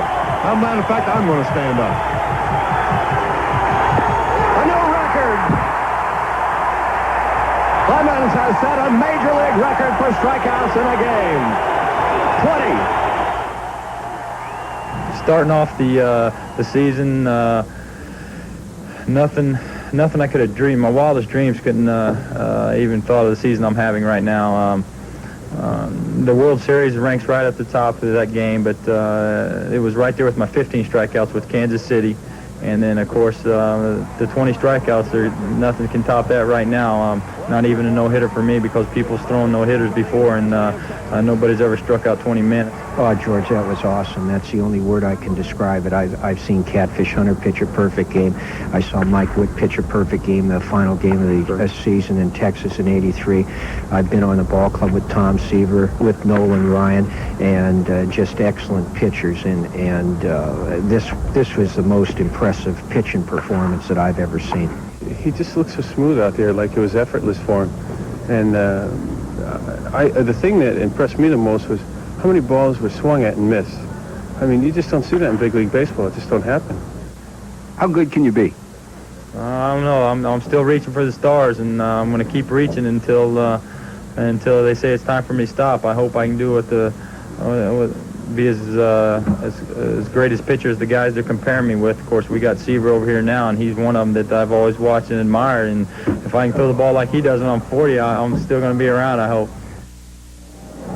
That's Roger Clemens at Fenway Park in Boston. This is the Rocket near home. 30 miles away from here is his hometown, and he's in Houston. And Rocket, we talked before we ever got here about what it would be like to get to the All-Star game, number one, but to do it in Houston and be with the home folks. What's it like tonight for you? Oh, it's been a madhouse lately, I tell you. The last 24 hours, not a whole lot of sleep, and Just trying to answer everybody's question and knocking out about 100 reporters at one time. And that leaves little time for yourself. But I got word today that I'm going to have to hit off this man next to me, and that's not good news. You took BP today. It's been a while since you did that. Well, it has been. It's been a while since I had any kind of batting practice at all. I wish they had let me know a little bit 5 minutes before batting practice. So I got to hit a little bit in the dome, and it was fun. Have you had dreams about the All-Star game and performing in it? Yeah, just watching the other superstars, guys I've watched for a long time, and, just getting to play with them. You walk in the clubhouse, and it looks like somebody made a major trade or something, and you got all these superstars playing with you, so it's going to be fun. Rocket, best of luck to you tomorrow. Congratulations on a great first half. Appreciate it. Thank you. That's Roger Clemens, and he mentioned the man who was sitting next to him. The man who was sitting next to him is none other than the National League starter, Dwight Gooden. Dwight, do you remember your first night before the All-Star game? Oh, yeah, I do. And that was a night. It was tough getting to sleep, and, I just couldn't wait till the next day. And then once the next day got there, it was a great thrill. Been around so many stars in the league. And, once we got time and gave me the call to come in after Fernando, it was a situation that's hard to explain. Chris, we got two good pitches here. Well, I don't know. It's a good thing I don't have to get up to the plate against these guys or anybody else for that matter. Dwight, you've seen the tapes of Rogers' 20 strikeouts. People say that you two guys might be contending for the record, keep putting it up higher and higher every year. What did you think of that when you watched him strike out 20? Well, watching Roger strike out 20 is really amazing, and it's great for baseball, and I tell you, that's something to be proud of, and when he's out of the game, it's something to look back down the road and tell your grandchildren about. We talked last week, and you told me, I know all the big names, and they're comparing me to a lot of pitchers in the past, but I never really patterned myself after a Bob Gibson or Sandy Koufax or other guys who are now in your class because you guys are both starting an All-Star game. You pretty much do it your own way, huh? Well, I just go out. I never really had an idol, but I always took tips from big league players, and my pitching coach, Mel Stoudemire, has a lot of influence on me, and that's helped me along the way. Of course, you ready to hit against Roger if you got him? No, I hope not. I hope I'm out of the game by the time I'm hit. Well, hopefully that's after your 3 innings that you go, and it's no problem. Good luck for both of you guys in the All-Star game, and thanks for joining us. Sure, thank you. Best of luck, guys. Roger Clemens and Dwight Gooden with us here, and they'll be starting tomorrow's All-Star game. And obviously, last week when we talked with Dwight already, he was thinking about what starting an All-Star game really means. Well, it means a great deal, not only making a team, but being a starting pitcher, and give you something to look back on when you're out of the game or down the road, because might be only one chance you get to start. He may be the only man in America to feel that way, because Dwight Gooden seems to be destined for many more starting nods. Think of the modern-day power pitchers like Bob Gibson, Nolan Ryan, and Sandy Koufax. Gooden's stats are way ahead of all of them at similar stages of their careers, and he's younger, too. At the age of 19 in 1984, Gooden shattered the rookie record for strikeouts, notching 276, which is more than 11 batters a game. With a 17-9 mark, he was the National League's Rookie of the Year. Last season, Dr. K was virtually untouchable, going 24-4 with a frightening 1.53 ERA and 268 more strikeouts, earning the Cy Young Award. Already, though, his career is going full circle, as tomorrow night he'll start his first All-Star game in the same place where he made his Major League debut, the Astrodome, as his proud parents looked on at win number 1. Yeah, I remember that day a lot, and I think back on it. I remember I couldn't sleep the night before, and the day of the game, it was a night game. I must have walked to the ballpark, and I think that's about 5 miles away, and so I got to the ballpark about 2 o'clock for like a 7 o'clock game, and that makes it even, great and something to look forward to, starting an All-Star game at a place where you broke into Major Leagues. Gooden was making a name for himself all right back in 1984, but if the nation had their doubts, all they had to do was watch the '84 All-Star game in San Francisco, when he followed Fernando Valenzuela striking out the side with the same feat in his first All-Star inning. It was a weird feeling, and when I was out there, I was so pumped in the big crowd and the All-Star game, and you're facing the best hitters in the league, not only the National League, but all over, and with Gary catching, he helped settle me down a little bit. Then striking out the side was like unbelievable feeling. You look around and you figure, am I really here? It was hard to believe, and hard to picture me doing that stuff, and it was like a dream. This year there have been some whispers. Gooden is mortal. He doesn't strike everybody out. He can lose a few games. He can even get hit hard, occasionally. What's the matter? Nothing really. And if you think his velocity is off a bit, forget it. I'm still at the same velocity that I did last year, and I got to give other hitters credit also that they making adjustments to me and first couple of years they hadn't seen me, just like I hadn't seen them, and it's a little tougher to strike them out this year, and I'm not really, with 2 strikes, I'm not reaching for that extra. Just going with location and trying to make a better pitch. Yes, he's learned how to pitch more. He's around the plate, and he'll give a hitter a little bit more to hit, and he's not trying to overpower, and he's not trying to strike everybody out. Not saying that he's not trying for the strikeout, but it's like he knows that he can get by with his velocity and his kind of stuff, that he doesn't have to overthrow. Another season, another pitch added to Dwight Gooden's repertoire. Can you imagine if he plays for 20 years? I'm starting to throw more changeups and feel comfortable with it. And on the side, me and Mills thought I've been working on that pitch a lot, and it's come around to help me. And I think somewhere down the road in my career, I'll go to another pitch, and if I do, it'll probably be a split-finger fastball. I'd hate to imagine you with a knuckleball. Yeah, that'd be great to have one of those. You imagine Dwight Gooden with the knuckleball. You know, the way he throws, you probably still feel that even with a knuckler, it would come in at about 90 or 91 miles an hour. Dwight, of course, is not the only pitcher in the National League that we're going to see tomorrow here at the All-Star Game. His teammate with the New York Mets, Sid Fernandez, who has won 12 games this year, El Cid, who is on the NL staff, along with Reds reliever John Franco, Giants veteran pitcher Mike Krukow making his first appearance in a 10-year career, Shane Rawley having a fine year with the Phils, the Terminator, Jeff Reardon, out of the bullpen of the Montreal Expos, Rick Rhoden having a great year with the Pirates, Mike Scott, the strikeout leader in the National League of the Astros, his teammate Dave Smith with all those saves, and, of course, Fernando Valenzuela of the Dodgers. From Fernando to Cristoforo. And let's check the American League pitchers. Don Ossie, the man who leads everybody in saves so far. What a comeback story he's been. Willie Hernandez, the former Cy Young Award winner. Teddy Higuera of the Milwaukee Brewers. George Bamberger has put together a fine staff, and Teddy's been anchoring it so far. Charlie Huff, the knuckleballer, talking about knuckleballs, will be here. Dave Righetti out of the Yankees. He's looking for a big night. Kenny Schramm. And, of course, Mike Witt, the fireballer, 9-7 with a 3.08 ERA. So that is not a bad pitching staff at all. And we're talking about staffs. We'll take a look at the starters of this 1986 All-Star Game when we return. And throughout the program, our 90-minute program, we're going to take a look at some very special ESPN All-Star moments like this one.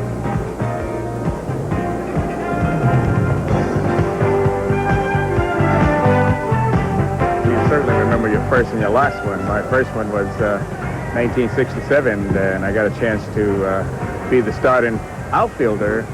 And I got there rather early and asked a bat boy, which I thought was a bat boy, for Coca-Cola. So the kid went over and got it and brought it back and introduced himself as Tom Severs. so I certainly remember my first All-Star game.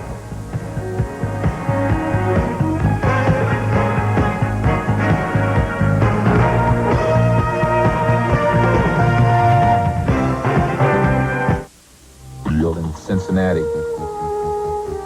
I dream of becoming a Major League Baseball player. Now, I'm lucky enough to be living that dream every day. That's what baseball's all about. The dreams of children. Dad, time to go.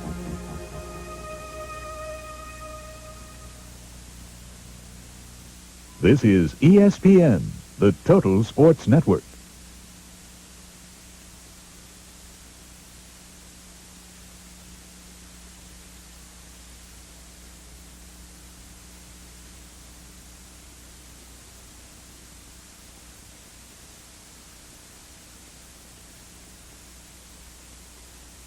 Fixing this water damage will cost $1,200.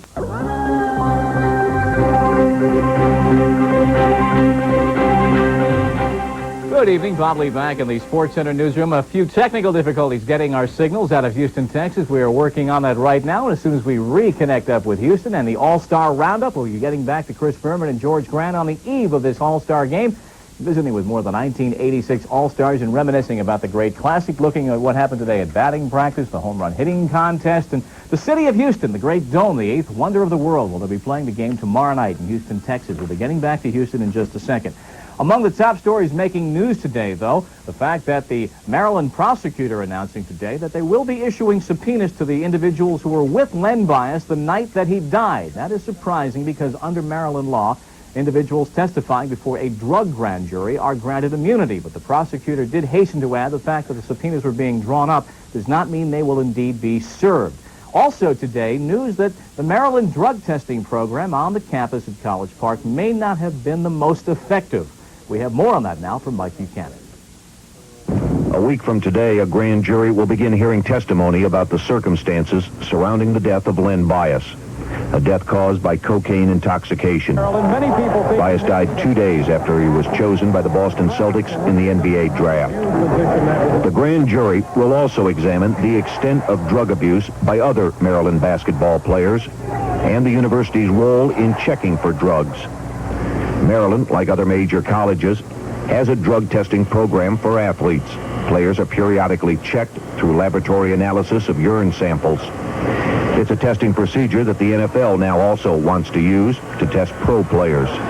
Prince George's County State's Attorney Arthur Marshall, who's directing the Bias investigation, says detectives have learned that players often beat the system. We've been told, and apparently it's been somewhat confirmed, that there are all ways of getting around drug testing. We understand that drug testing is done on almost an appointment basis. It's not done on a random basis. It's not done under proper scrutiny. And there are other types of drugs that you can take with the drugs, which apparently do affect the results of the test itself.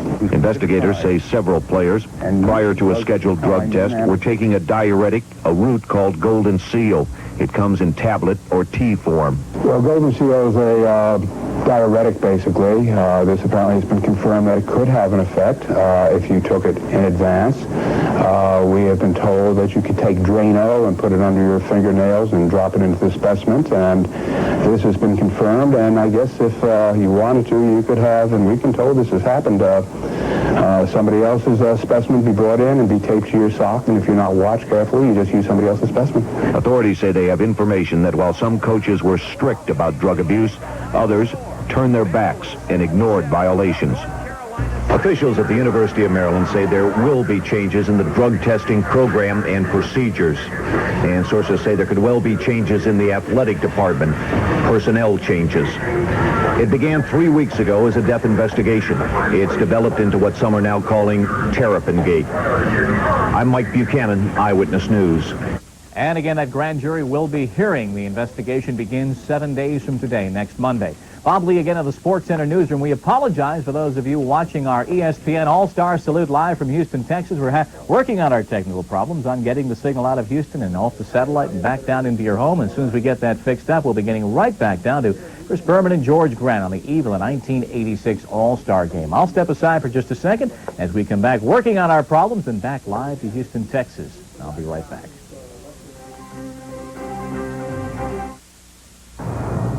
In sports, timing is everything, and the same goes for watching sports. If your timing is a little off, you could miss some great action.